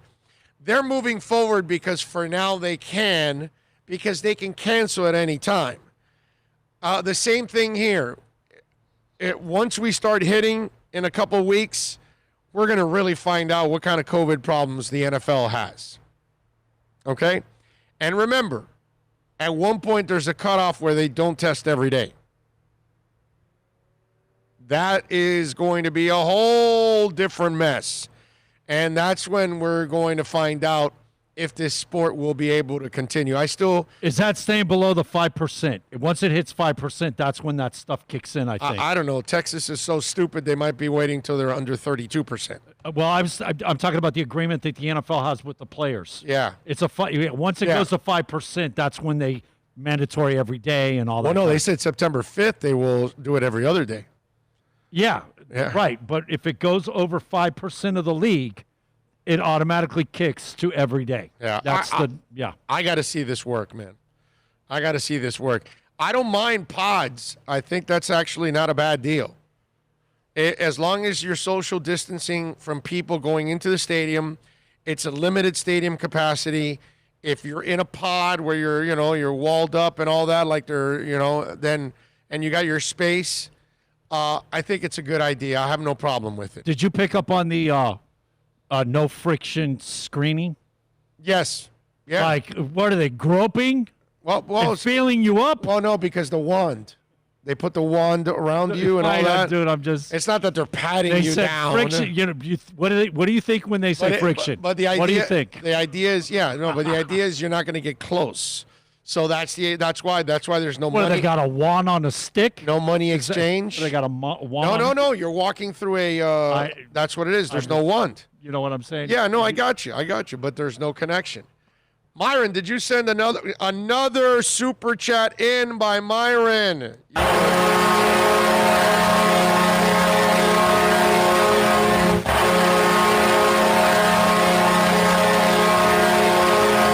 He's asking which show is better, Ozark or Ray Donovan. Happy Friday, everybody. I got to go Ray Donovan, but I'm going out of bias and out of ignorance. I've never seen Ozark. My wife watched it. She told me it started slow, got better as it went on, and it was a good show. But I have yet to see Ozark. So I have no idea if how good it is or how bad, but I love Ray Donovan. So I have to go Ray Donovan only because I know Ray Donovan and don't know Ozark. So I am the wrong person to ask Myron because I only have half the information. You've seen any of those shows? I've wanted to see Ray Donovan, but and obviously being friends with Steven, but the problem for me, dude, I can't find episode 1, season 1 to start it properly. That's called on demand, bro. It's called streaming services. Yeah, but when you go on demand, because, having all the cables. HBO will have it, bro. HBO on demand will have it. Not all the time. Dude, there's times when they only give you season 4 through this and blah. Nah, I'm sure on HBO you can find it. I'm telling you, Game of Thrones, I tried to do it. I don't know about Games of Thrones, but I'm sure Ray Donovan, they'll have season 1. They only give you full access to the whole thing every once in a while. I don't know about that, but I know that Ray Donovan, they got to have season 1 up on HBO. I've been away and missed the show, but I see the Cardinals baseball team has only played 5 games. How are they going to make up the 10 or so games? It's more than 10 games at this point. They haven't played since since July. And we are, the 14th today? Do the math. It's more than 10 games. It was 4 or 5 days ago that I said teams were anywhere from 13 to 18 games, so you figure they're like around 17. If Miami is going to play 27 games in the last 23 days of the season, I can't imagine what hell the Cardinals have to go through in order to finish their season. Okay? So that's going to be terrible, dude. Not only them, the teams that they're playing, because they'll have to double up, right? Yeah. And those teams are also going to get penalized because of makeup. Yeah. Yeah, it's crazy. Now, we talked about the whole COVID thing and the pods for the Cowboys and all of that. Heather Dinich from ESPN, she was talking a little bit about Syracuse. And Syracuse is a private school. And they, at the moment, they're going forward with playing. And I want you to hear her explain how Syracuse is going to handle this COVID crisis, okay? Go ahead, fire off Heather Dinich here. Well, the conferences, one thing that they have been trying to work on is uniform testing policies, but that is extremely difficult to do because of what we're seeing throughout the country in terms of testing availability and turnaround time. Greeny, it's literally varying campus by campus, and at Syracuse, it's a unique situation because it's a private school, so they don't have to release publicly their testing numbers. And Athletic Director John Wildhack had said that because if the players asked to, they are going to test them twice twice during the season. But when you go all the way out to the West Coast, you're talking about an entirely different situation, which is a big reason they're not playing football in the fall. It's because the testing at each campus varies so drastically in terms of the accessibility of it and the turnaround time. I woke up to a tweet this morning from the West Coast from Stanford saying that they are going to online courses and they're not welcoming undergraduates onto campus. That's the reason these university presidents are making these decisions about football. It's because they're making those decisions about their campuses, and so much of it is based on these testing. She said they're going to test twice during the season. Are you serious? Like, you're not going to test every day because you don't have the money to test every day? So how do you expect to keep people healthy? How do you expect to track the virus if you can't find out if it's in your building or not? And remember, you don't test positive right away sometimes. You could actually be carrying the virus, spreading the virus for a couple of days before you test positive. That's scary stuff, dude. Feinbaum also was elaborating on it. Let's play a little Feinbaum here, talking about this situation with schools. Well, we're nowhere, Greeny, and we're not going to have football if that continues. I mean, the idea that players at Florida State and at Syracuse are calling out the people who are in charge. I mean, the athletic director at Syracuse, the president, the head football coach, these are the people that parents entrust for their players, their kids' safety, and the young players are saying that's not enough. I mean, that's how ridiculous this situation is right now, and that's why I think the ACC is where you need to focus a lot of attention on. This is two schools right now, and there was a problem at Pittsburgh as well, Greeny, that they can't even get it right. How are we going to have a season if they're testing every other week? I mean, that is one of the most incredibly stupid things I've ever heard. And I hope more players will speak out, because it's important to know what's really going on, because the adults are not telling the truth. Yep, amen to that. And so think about this. Every other week you're going to be testing? Are you out of your mind? How naive are these people? How ignorant are they? Do they know this is a pandemic? Do they know how contagious this virus is? You're going to allow kids to be roaming around campus for a week without being tested. They come from the Trump train of thought, that school, less testing, less positives. We're good. Yeah. Let's not find out about the people that are actually sick. Well, no, let's not. Yeah. Hashtag. We have the all clear here. How many tests we've done, sir? But we're all clear. We're good to go. Hashtag stay Trumped. Wow. Holy moly. Ian from Brooklyn sends it in. A little super chat action.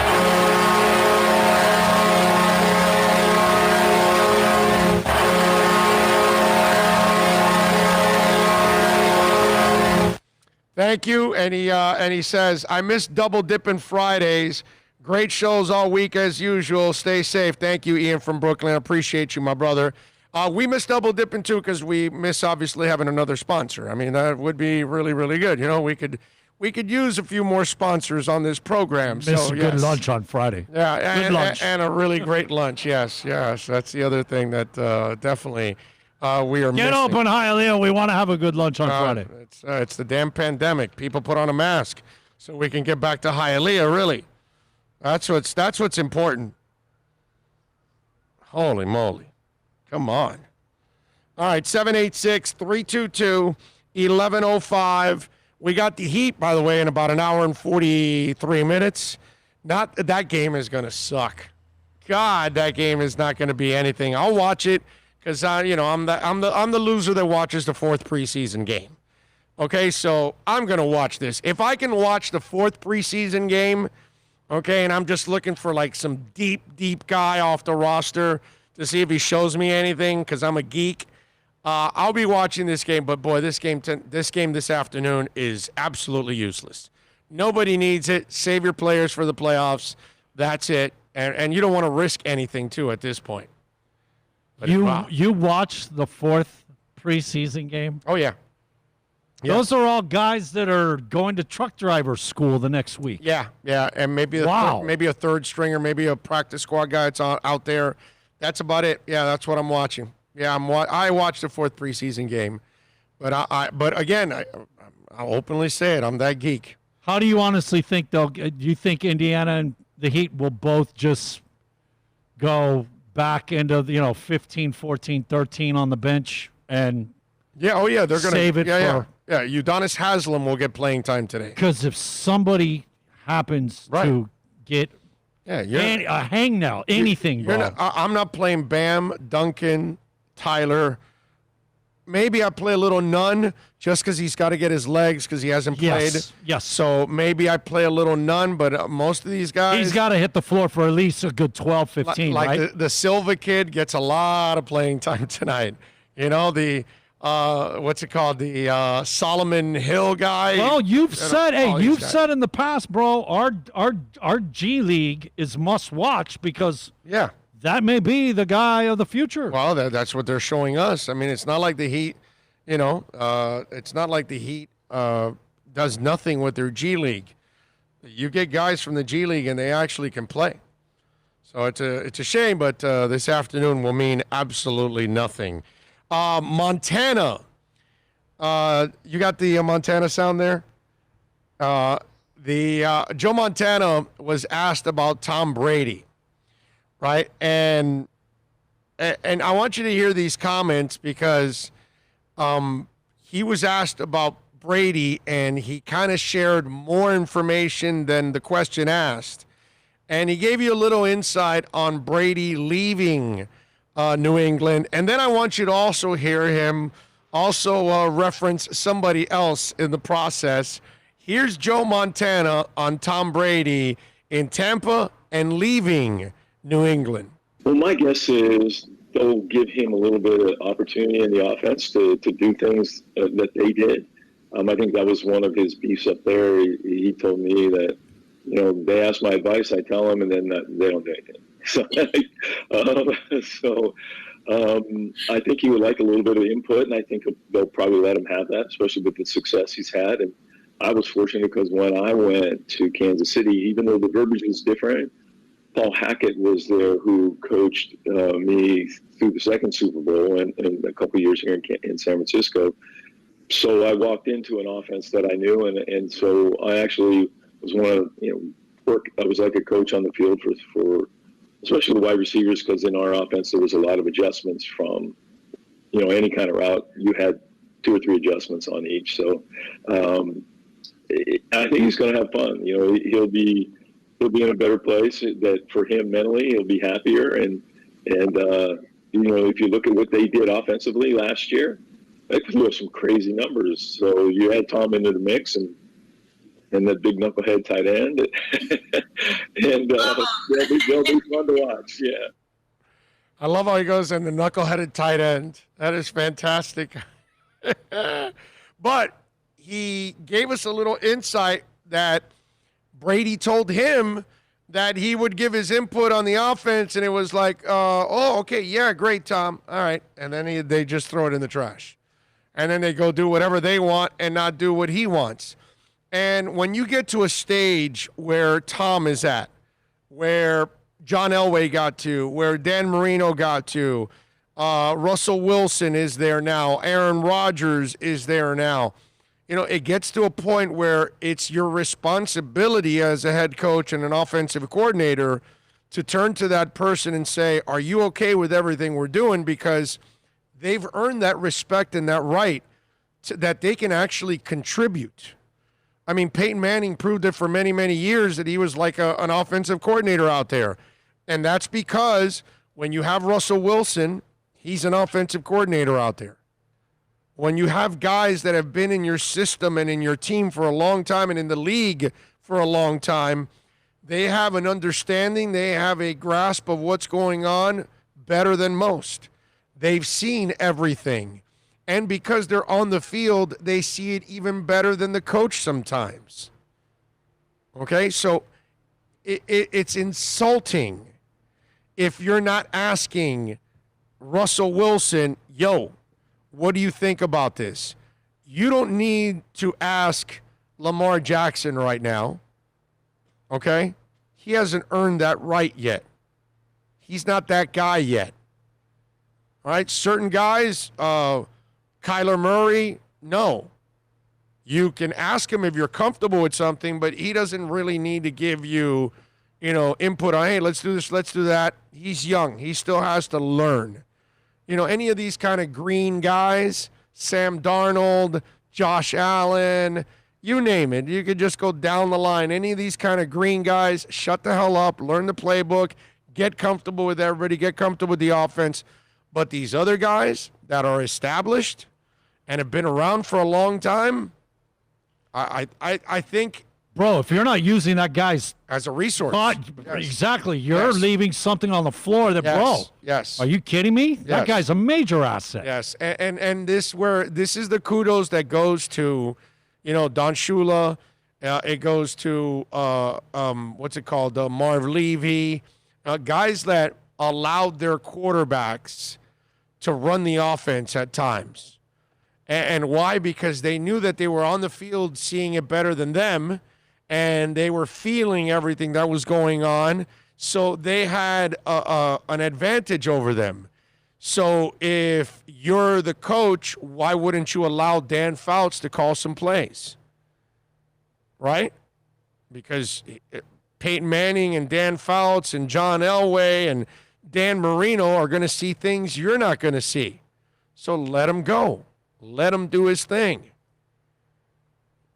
I know Pat Mahomes just won the Super Bowl, but he's kind of getting in that point. Not there yet, but in a couple years, Andy's probably going to tell him, hey, what do you think? What do we do here? What do you do? And he's going to do that because Pat has earned that respect. But that's kind of what it's all about. And if you're Bill Belichick and you got a guy that helped you win 6 titles and you're not using him as a resource, that's ignorance. I keep telling you guys that I think it's going to end up happening, and you'll see that everything we saw in the past, Belichick deserves a ton of credit. There's no doubt about it. But the straw that stirred the drink was Tom Brady. And we're going to find that out. Now, if he goes and develops another quarterback and goes and kicks ass, then, hey, man, won't be the first time, won't be the last that I'll take the L and take the wrong. But I don't think that – I think they will struggle to get to 500 if somehow we can play a full season. I just don't believe that this transfer that people think is going to happen, with Belichick, that it's automatic. I always get that, like it's this feeling like, oh, yeah, no, there's a sure thing that is going to happen. I'm sorry. I don't believe that. I think Tom Brady meant a hell of a lot more to that team than Belichick wants to let out. And I think it's kind of his ego getting in the way when it's all said and done. Let me see what we got here on the chat board. Raging Dolphin Maniac says, as much as I hate to admit it, I am rooting for Brady this year. I hate Belichick more. Well, Raging Dolphin Maniac, let's have a little fun with that concept of rooting for Brady more than Belichick. One, it's the NFC, so it doesn't affect us here in Miami. We don't care. In order for us to care, we have to be in the Super Bowl to beat Brady's ass in Tampa, right? 2, if you root for Brady instead of Belichick and it works out that way that Brady does kick ass and Belichick struggles, then we win as Dolphin fans. Because finally, ding dong, the witch is dead. It's a beautiful thing. And I think it's going to, listen, I feel confident that our boys are going to take over this division now. Not this year, but in the next couple years. I think it's going to happen. But Raging Dolphin Maniac, I think a lot of people should feel the way you do. I'm with you, dude. I'm actually with you in your boat. I'm rooting for Brady. And I'm rooting for Belichick to fail. Because it's in my best interest as a Dolphin fan that he fails. It's in my best interest that Tom Brady left and got the hell out. And so did Van Noy and everybody else that left. And now all these other people that have dropped out for COVID reasons. I love it, dude. I mean, the fact that Donta Hightower told the coach, yo, I'm not playing. And I guarantee you that Hightower plays if Brady's there. That means Donta Hightower believes what I believe, that the more important one out of the two was Brady, not Belichick. That's what that tells me. So I think a lot of people, Raging Dolphin Maniac, are with you that they're rooting. Now, we may all be wrong. Maybe Belichick is the genius and Brady was the part of the system, and that's what he is. And we'll soon find out because he's going to a completely different system now, although this coach will listen to him and do some of the things he likes to do, which is refreshing for Brady. But I thought it was interesting how Montana let the cat out of the bag and gave us a little insight on why he left. Dean G chiming in with a little super chat.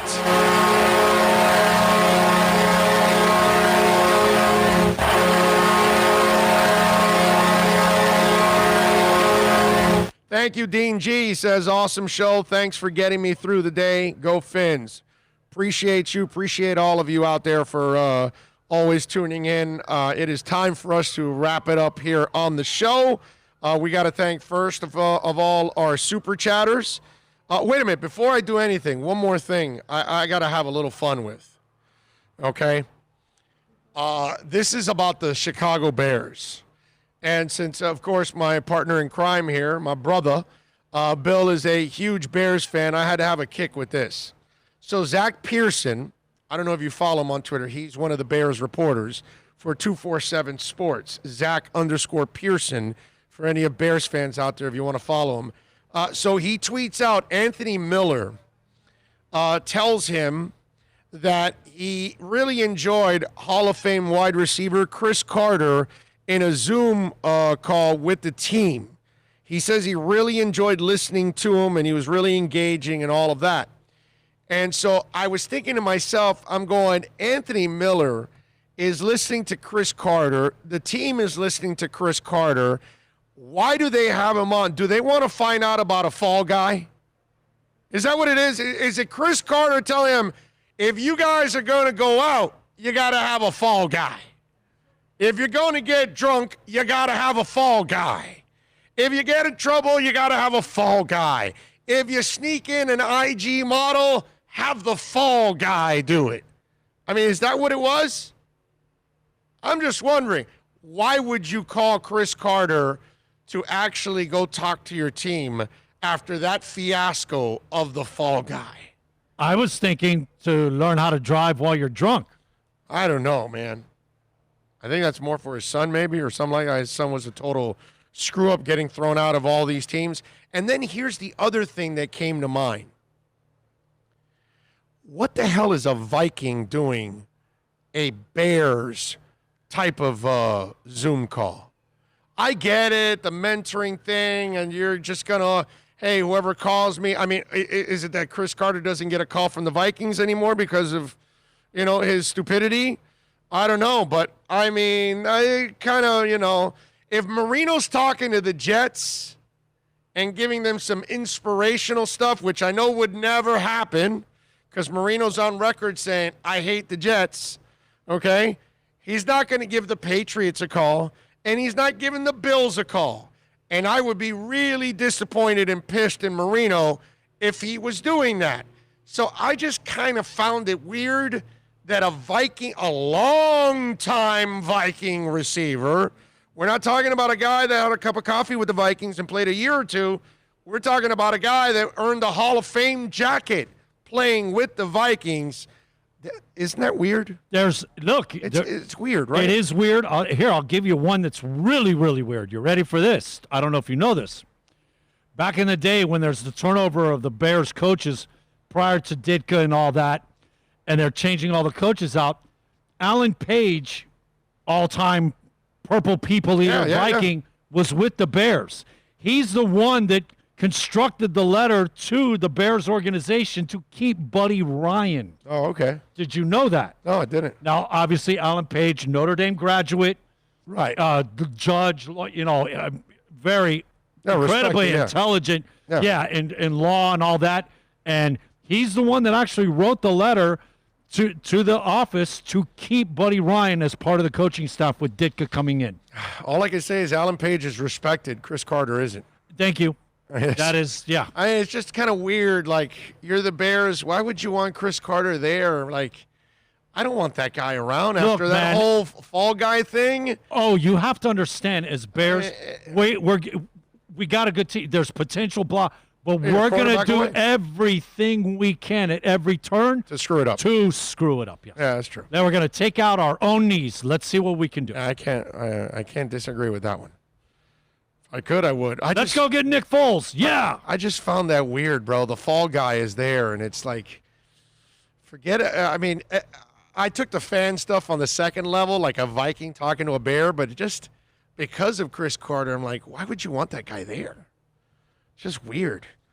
Julius 305 chimes in with a super chat. Thank you, Julius.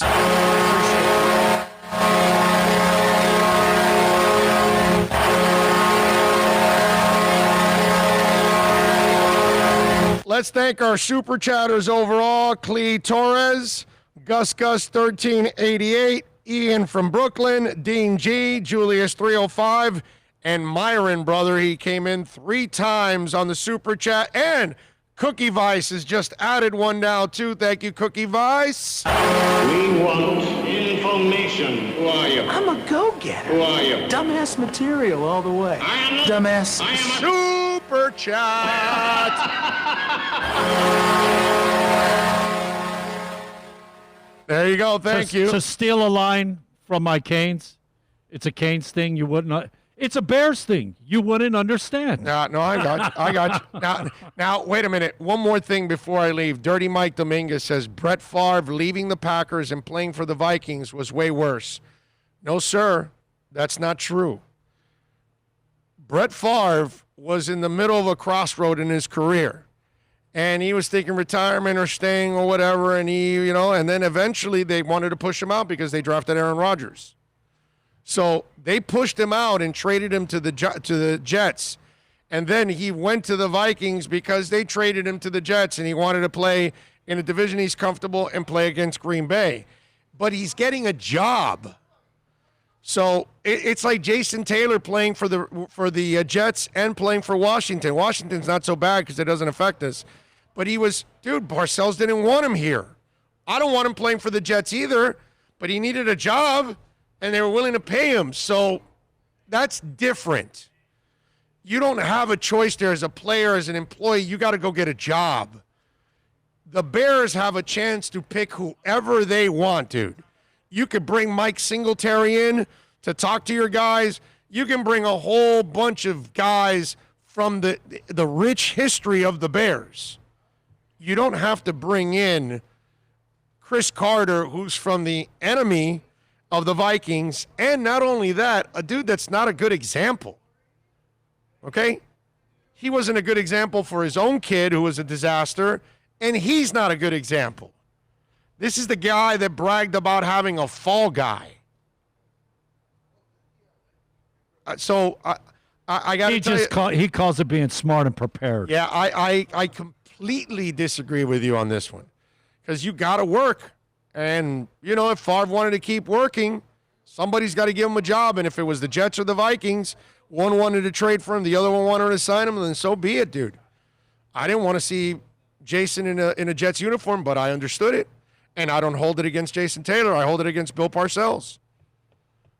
That's the guy I hold it against. That one hurt, man. Oh, that one hurt. I just could not stomach seeing him in that green and white. It reminded me of Jimmy Johnson coming to Miami and completely crapping on the Dolphin history, because he was going to make better history on his own and make the Dolphins special and all that crap. And you never do that. You don't crap on the history of a team because you think your ego, you're going to make the better history, and you didn't. You know what I mean? And that pissed me off. That's the kind of stuff that pisses me off. And Parcells pissed me off because you don't do that. The Dolphins, as of the last 25, 30 years, we don't have a great history. But damn, Jason Taylor's one of our great parts of our little things that we have. JT's one of them. And if you're Parcells, you're like, hey, we got to make sure we take care of this guy. This is a legendary guy in this team. This is a In the community. in the In the community, man. All of that, and we can use him. But he get all bent out of shape because he was doing Dancing for the Stars. Oh, give me a break, dude. This is Jason Taylor. He is pure character. Okay? Chris Carter is no character. Okay? So that's the difference. Oh, Dirty Mike Dominguez gave us a little love on the Super Chat.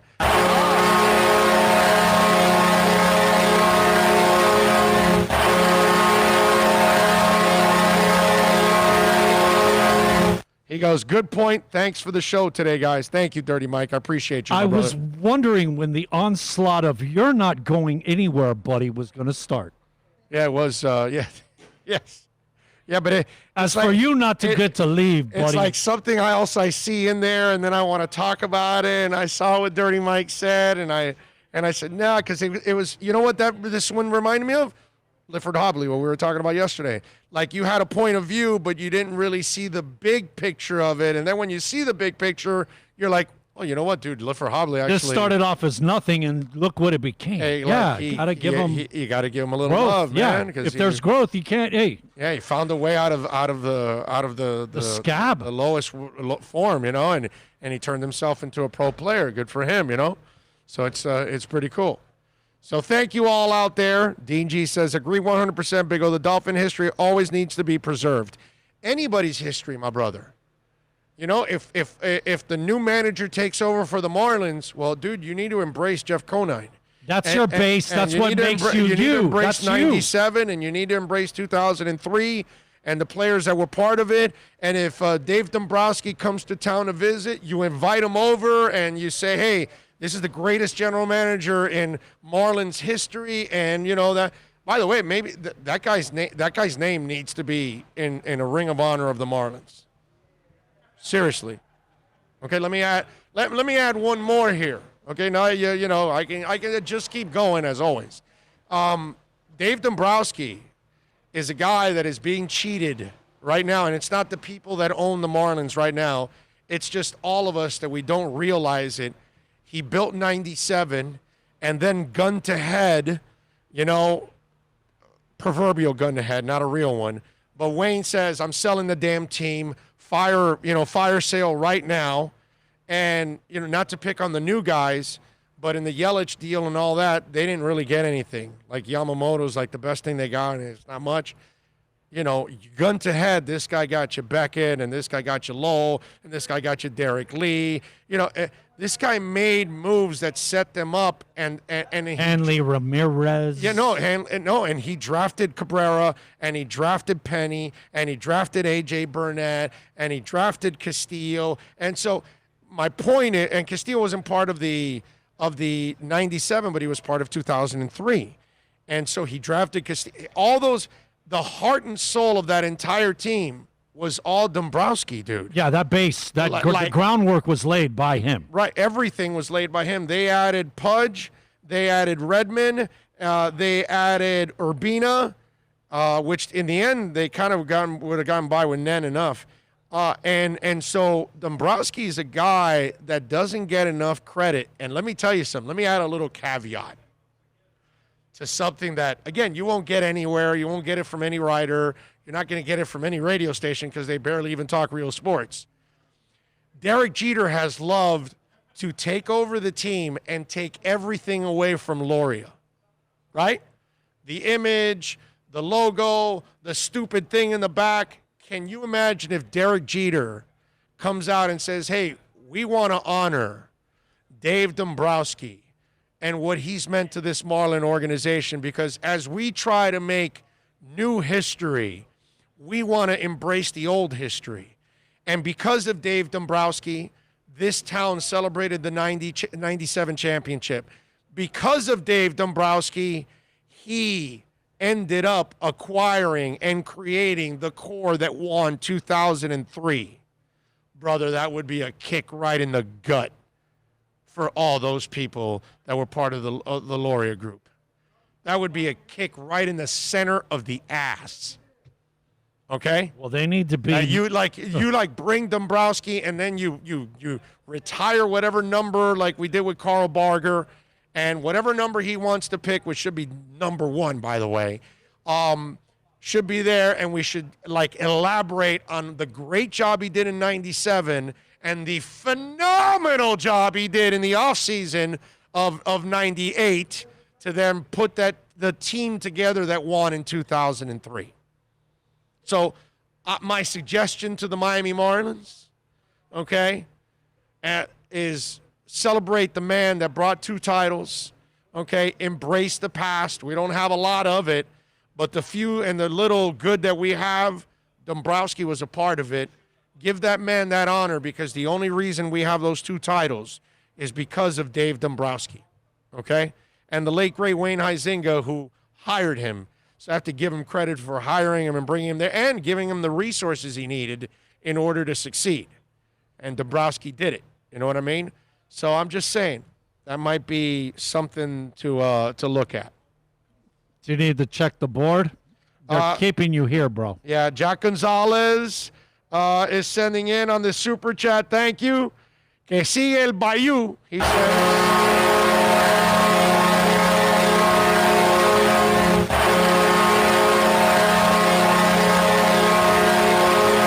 You guys are a trip. And then Julius305 sends in his second super chat of the day.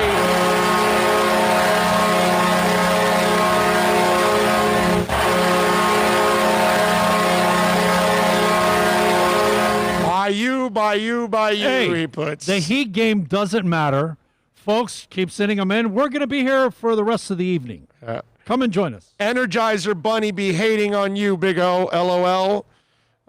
Let's see. The super chat is out there. Speaking of kick to the ass, Cletor's O is Marathon Man.